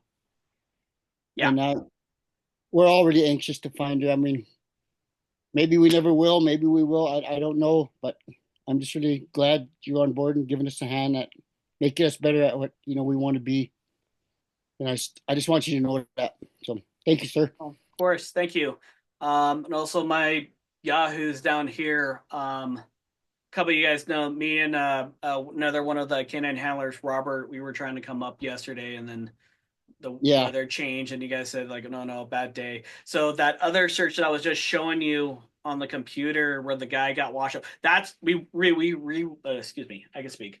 We re-walked that area yesterday to see if we could find anything else, just to see what the dogs were doing, because there was still, we found some bones. We found a significant amount of bones actually between me and Robert working that area the first time a year and a half ago, but there were still some extra stuff that we were looking. We're like, oh, let's go see if they do anything, or but yeah, so we'll see how that goes. And I'm really anxious to get up there and help searching too, and help you guys, because I really want to get into this. So. We really do. Yeah. All right, getting back into this so we can all go to bed at a decent hour. But again, modular organization, right? It could be one person to BIC, or it can expand into these very large events. And when you're doing these FEMA courses and those NIMS courses, I know a lot of people are like, whoa, wait, this is so large. I'm never going to see it. And I'm like, well, you might, but you need to know that it exists and it can grow that big. Instant action planning, or IAP, which is what I was talking about earlier. It could be verbal or it could be written. I'm trying to get you guys a baseline of a written one for this weekend. They'll have a list of assignments, who's completing them, where is everybody. That's my hope.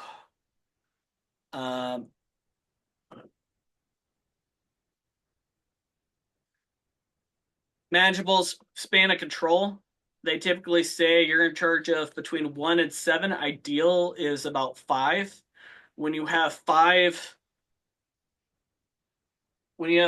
blocks that you're in charge of, that's when you start to expand out. So, for example, let's say Timmy's lost in the woods, and that supervisor is that deputy, and he's the initial incident commander, and 5 of us show up. All right, cool. We're out there, and so he's managing us all over the place, and we're all kind of searching over the place. But now, a couple more searchers come in. At that point, if the deputy was paying attention to his NIMS training, oh, hey, Bob's here now. Okay, hey, Bob, I'm still the incident commander because I have authority to have an restriction. I'm the law enforcement officer. But now I want you to take over the radio for me so I can focus on other stuff. And I want you to run operations. Okay, so now Bob is now managing the 5 people. And then that eventually turns into, okay, the 5 people come back. You guys are one team. And then this eventually expands out to team 1, team 2, team 3, team 4, team 5. Bob's still in charge of those 5 teams, but now there's 5 people on each of those teams. Does that make sense? Or did I just lose everybody? Essentially, strike teams. Each supervisor that would come in would be a strike team leader in a sense. Correct. And then in search and rescue, we actually call it search and rescue strike team. Correct. Cool. Copy. Okay. All right. Common incident command posts, locations and facilities. The incident command post is where the incident commander is. It does not have to be on the scene of the search. Okay? That's just where everything is being planned. Just like those super large wildfires, right? There's people on the fire line, but the actual incident command is 10 miles away at the elementary school. And if you have a large enough search up in your neck of the woods, there's absolutely no reason why, hey, the command post is the fire station. That's where everyone's meeting up at. And from there, we're talking on radios and we're sending people out into the search area.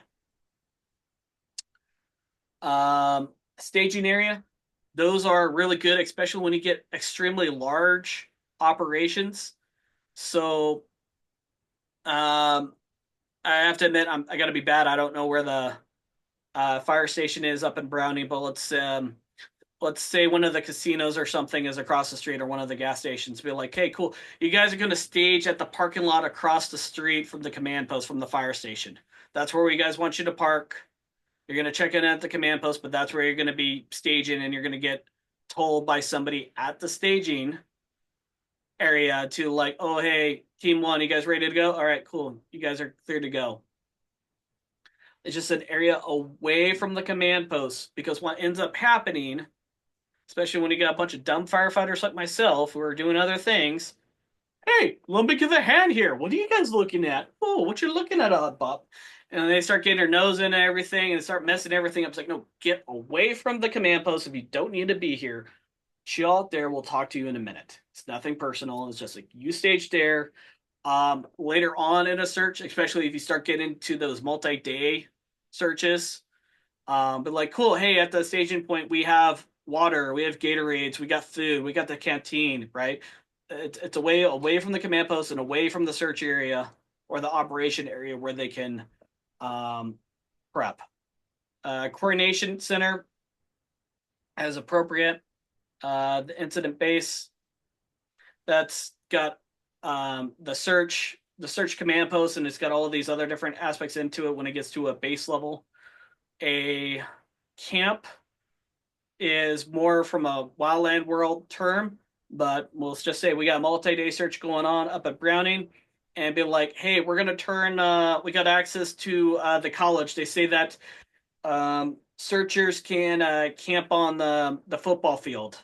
And if they need to use the showers, they can use the shower stuff. Cool. Hey, that's going to be camp. It's away from staging. It's away from the operation stuffs. It's a place where people can rest as need to. Heli base means multiple helicopters and multiple spots, and it's a more established location. A heli spot is, hey, we're landing Malmstrom's helicopter across the street in the parking lot. That's a heli spot. We're just going to designate helicopters can land here. And then there's some cool map symbols that eventually you can throw onto SAR Topo. Like you were seeing me kind of put some of that stuff on there. So, You know what the hardest thing was to watch was the volunteers that showed up. I mean, there was some that weren't very mobile themselves. I mean, there's got to be a point at our discretion. We got to tell them no. You know what I mean? correct. I mean, you're more of a risk than you are help. You know what I mean? And that should be at our discretion to tell them that, right? 100%. You are absolutely right. And that's a real hard thing to have to do. Yes. Good things to do with that is to deflect them and be like, hey, we're going to have you guys, it's mean, but it's getting them to, so those at those point are what we refer to as spontaneous volunteers, right? They're not trained, either volunteer. When you're a volunteer first responder, like how I view you all, right? You have put a significant amount of training and effort into becoming your craft. You just do it for free, right? But you're still a professional. You're just a volunteer professional. The spontaneous volunteers, that's when Bob and Frank and everybody comes out, pours out of the bar. Oh, hey, we hear Sally's missing. Let's go give a hand. It's like, hold on, guys, right? And so some of those cases, when that happens, when you have a lot of that local pressure, is like, hey, we're going to have you guys go search this arbitrarily field way outside of the search area. Are they still helping? Yes. Are they clearing out a low probability area? Yes. But it gets them out of their way and it gets them into a low risk area and it makes them feel that they're being useful. And they are being useful, but we're going to send the SAR Nt2s, we're going to send the horse guys, we're going to send the canines, and we're going to go hit those high probability areas, especially if there's additional hazards there. Yep. I agree. But you're 100% right, where the reality is in these larger communities, Vegas, Salt Lake City, whatnot, they're like, you check in at a base, like, here, I'm here to help. Okay, what's your credentials? You don't have anything? Peace out. Sorry. I don't know what to tell you. You can't even be here. You're a liability to us. Something that for you guys all to be able to do at some point, ignore my loose vet stuff, but this is the binder. Here, let me turn the thing off. Oh. I have a binder, and this is just Bane's. This is my canines. It's got my certifications in it, but it's got his vet records. And further back in here, oh, come on. Certifications. Oh, that's mine. Latest training records, and in the back, it's got his certifications all in here. In addition to that, kind of hard to see. but I have a little thumb drive that I have everything downloaded onto. So a lot of times people don't want to look at a binder or whatever, but if you get a deputy, they usually have a laptop. Be like, here, plug this in, and you can see all of my credentials. Awesome. And that's just my dogs. But that's a real thing. That was a thing I was doing for a long time, where I had a thumb drive with one folder that had my canine certifications, and the next folder had all of my certifications that they want to see. But those larger communities, they'll tell people to go pound sand all the time. You were seeing that with the LA fires. They were arresting people left and right because they're like, no, we don't play that game here. Like if you're certified to do search, like, cool, you can check in and we can talk. But if we didn't invite you and you're just here, like, get out of here. You're a liability. But we can talk more about that later, because that's an issue that's probably going to come up again more times. Resource management, just like I was talking about last week. Oh, hey, the difference between a type 1 to a type 4, just like what we're trying to build you guys all up to. Be like, hey, we're trying to build up to that first bench of, like, we're a type 3 wilderness SAR team, right? And that's where this comes into, having that common terminology coming in here, and that resource management.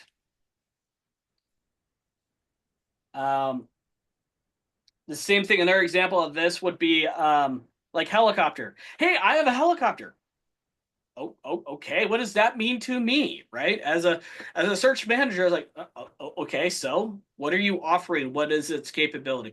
Oh, I have a helicopter from Maelstrom that has a hoist, has FLIR, has this as a type 1 rated search and rescue asset. Oh, okay, I know what I can do with that. Oh, I'm Bob from down the street, and I have an R-22 two-seater helicopter. And I'm like, well, okay, if you want to go spend your fuel, we can talk, but they're going to be listed as a type 4 resource. They're not going to have all the same capabilities as that fancy dancy Air Force resource, as an example of that. Integrated communications, that's going to be a big issue for us this weekend, I think. But we'll build that up as we go on. So we have a common communication plan. Who's talking on what? It is very possible, bringing that map back over. A lot of times, and you'll hear this, Thomas can talk about this as well, for wildland and search areas. Hey, everybody working in grid 5, you guys are going to be on TAC channel blue, and everyone in 4, you're going to be on TAC channel red, right? Just dividing and conquering, but who's talking to who, and trying to bring order to all of this. So as your mapping goes, do they break it down into divisions or just quadrants or grid numbers? Yes, yes, and yes. So you're 100% Okay. right. So you are 100% right on across the board. It just depends on how many resources you have, how are you guys operating. But you're absolutely right. So that would be the next slide too, talking about divisions. So what he's talking about divisions is underneath your operations section chief, the guide talking about the tactical operation, what's going on right now. And be like, let's just pretend we have people in all these squares and we just got our 300-person search army here. Okay, cool. Well, one person can't control 300. We just talked about that. But, okay, here, I'm going to make a division. And division A is going to include these 5 squares right here. And division B is going to be these 5 squares over here. And those division guys are talking to that ops chief. And you're just, again, dividing down and controlling as you're trickling down. Does it always happen that way? No. And again, it goes back to, what is the local agencies trained up to? What is their actual knowledge? What is their management skills at? To see how this properly goes. Oh, we're working all of this and we only have 15 people on site, okay, maybe we're probably just going to have our search grids, and we're not necessarily going to have a division where, like you said, where you got to have everyone's reporting to one person who's working on this side of the search, just because we just don't have the need for it. So sorry that kind of doesn't really answer your question, other than everything you said is a possibility that it could work that way, and also there's a possibility that they wouldn't go that far, but that is absolutely a possibility.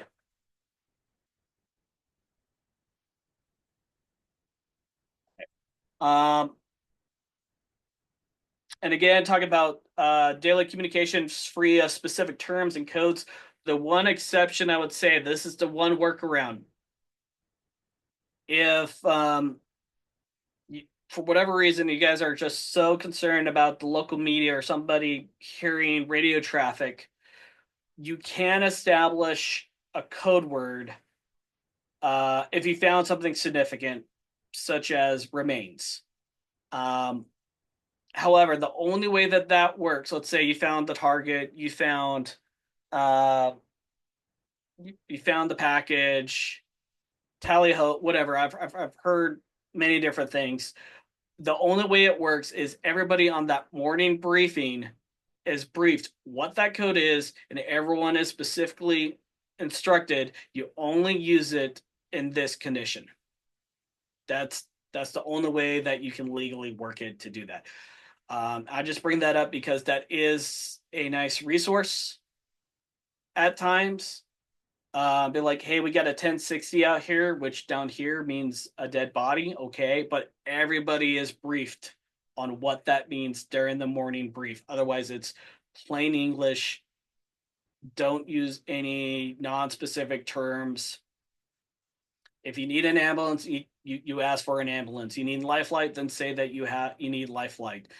That is not the time to start trying to reinvent the wheel on communications, because you might be saying, oh, I need a box. And I'm like, what's a box? Well, you're from the East Coast, and it's a bad habit to call an ambulance and call a box. I'm like, I call it a freaking ambulance.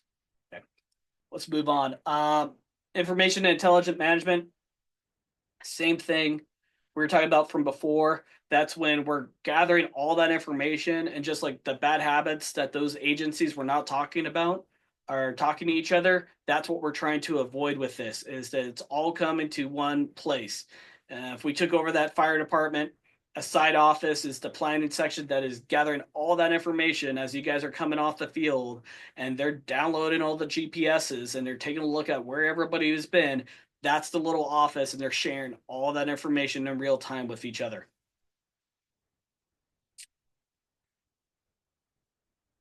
Accountability, right? We're checking into the search. We're just not instantly going out into the field without checking into somebody. You want to check in, let them know, hey, I'm here. Hey, I have a canine. Would you like me to go ahead and start tracking, trailing, or working this trail or going down this path? Yeah, go ahead. Okay, but you're checking in first. There's one incident action plan, right? So like this weekend, we're going to have one plan, and we're going to try to stomp it out if people start like, well, I'm going to search over here. Well, we didn't tell you to. Well, it doesn't matter. You guys don't know what you're talking about. We're going to search over here. Like, we're going off one plan, and we're all working together. Unity of command. Again, we're all playing nice with each other. Span of control. We're not overloading our people. We are not loading Dinaburg with 300 people, and I'm going, hey, I'm going to play with maps. You can go deal with them, right? We're not doing that. And then, of course, we're tracking our resources. This is a big thing, and we were talking about this earlier. You will only get dispatch and deploy when you are requested. And this is a real bad habit for Montana, because one, agencies don't know what resources are around them, like a case a week ago. And two, you run into people who automatically show up, which is a super no-no.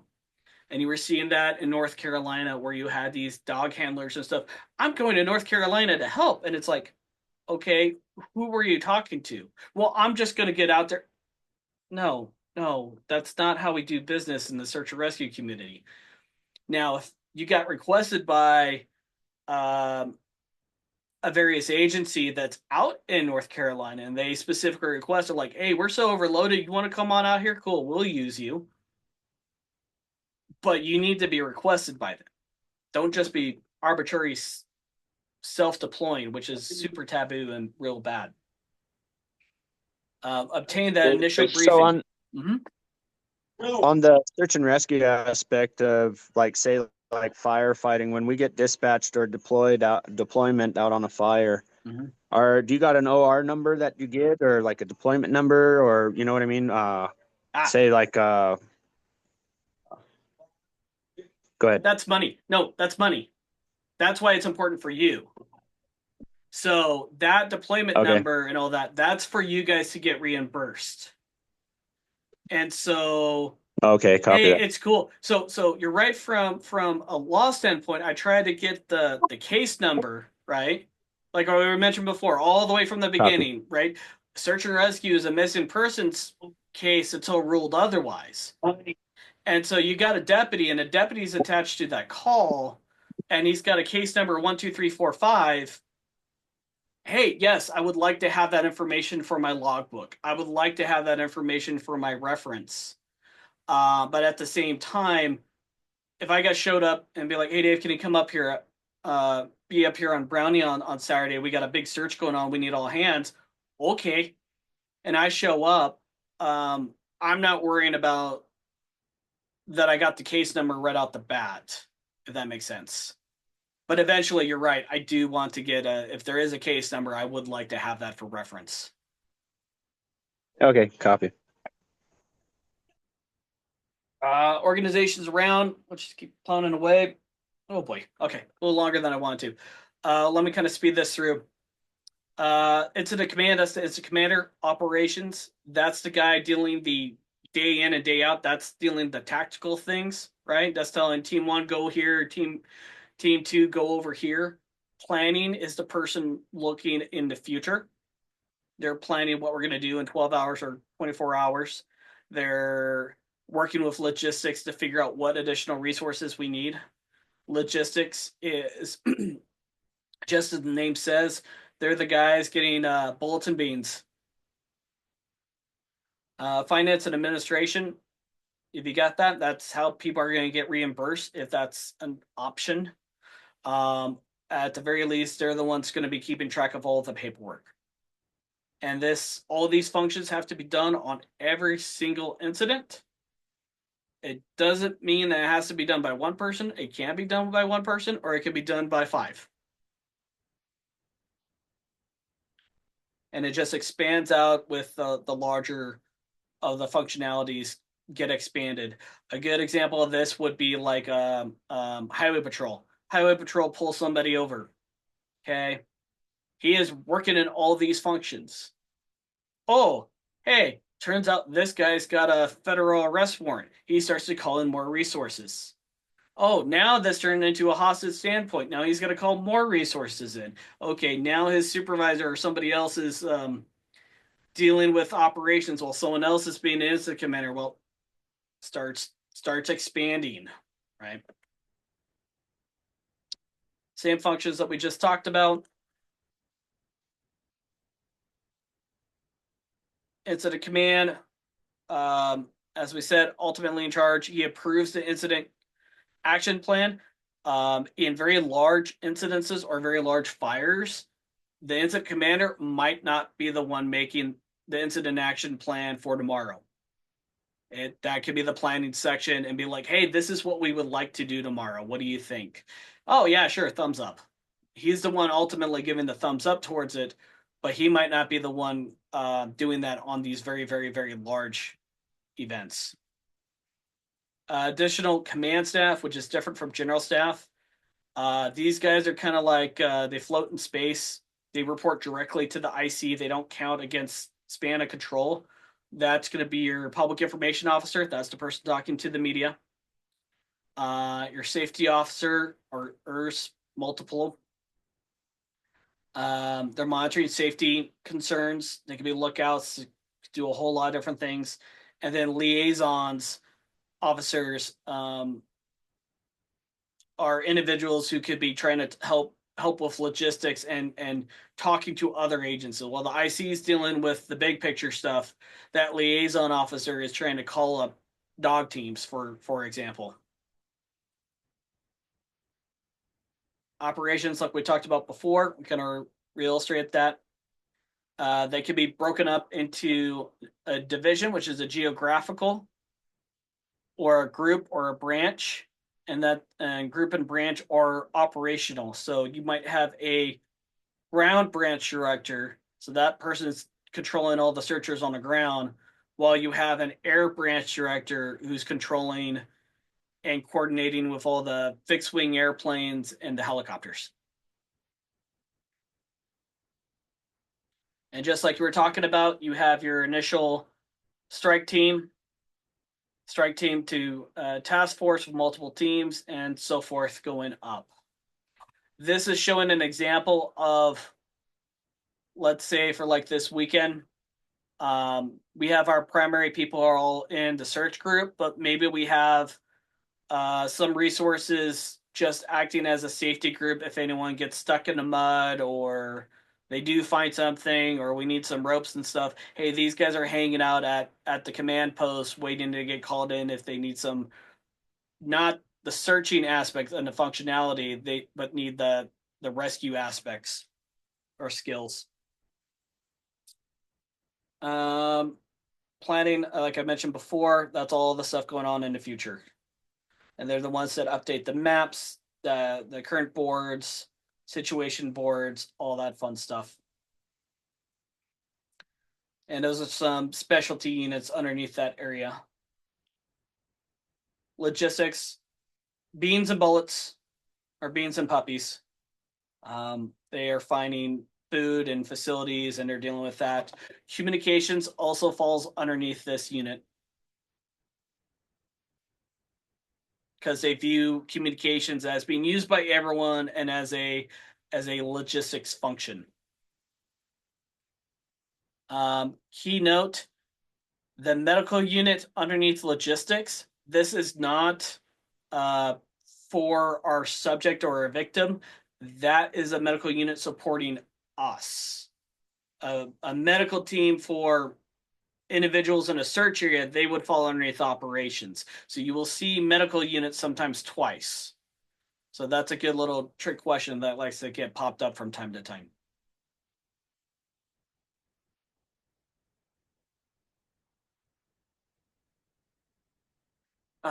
We talked about finance and talking about plans and mutual aid agreements. This is more alphabet soup and stuff that we were talking about last week. But as we develop you guys, eventually we should be able to produce your own standard operating procedures and guides for your team and kind of expand out as things develop. Mutual aid agreement, that's something that we'll try to do with my canine crew down here and be like, hey, we already have a pre-agreement that we'll call you if we have something. Those agreements can be very broad. Some I have seen, especially with the fire and police world, where they'll be so picky of like, if we come help you, that's fine, but you're paying for our fuel. They will get into the weeds sometimes with those things. I'm not a fan of those. Every plan, every incident action plan will be either written, oral, and event. Every incident action plan can be oral or written. Long term, you want it to turn into written. But when that deputy first shows up on scene and says, "Oh, Timmy's been gone. I got a direction to travel. I got a canine here, or my 5-person volunteer search and rescue team just showed up. Hey, you guys go here. I don't have anything written down yet, but I'm sending you out." That would be an example of an oral. And then later on, as we're going into and I'm getting caught up, okay, then I write our plans down of what we're doing.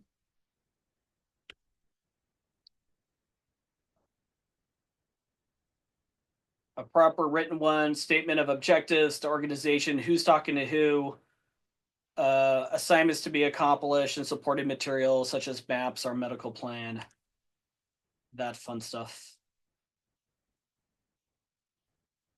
Common things you want to do. Maintain a log for yourself or your team, as in a strike team, like what Thomas was talking about. So if you're in a 5-person strike team, you're doing your log.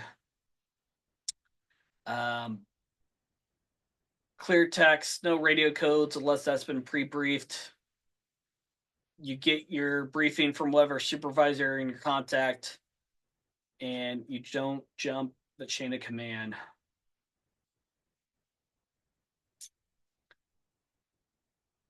And then when you're done, you come back and explain to people, hey, this is what we did. This is what we found. This is my recommendations. Hey, if you're going to send more teams out there, I would wait a couple days because it's so muddy. All that information. All right, finally, review.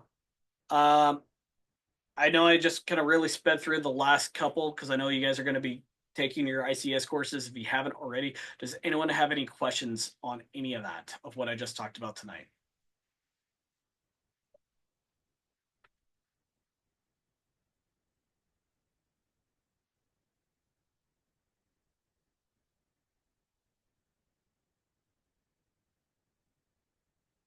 Okay. That sounds good. Okay, I'm hearing nothing, so I'm assuming everyone's good, or you all fell asleep on me. I apologize if that happened. Let me double check. Okay. Oh shoot. Okay. So looking at the calendar, we were supposed to initially go over legal and ethical stuff on the 23rd, which is Wednesday.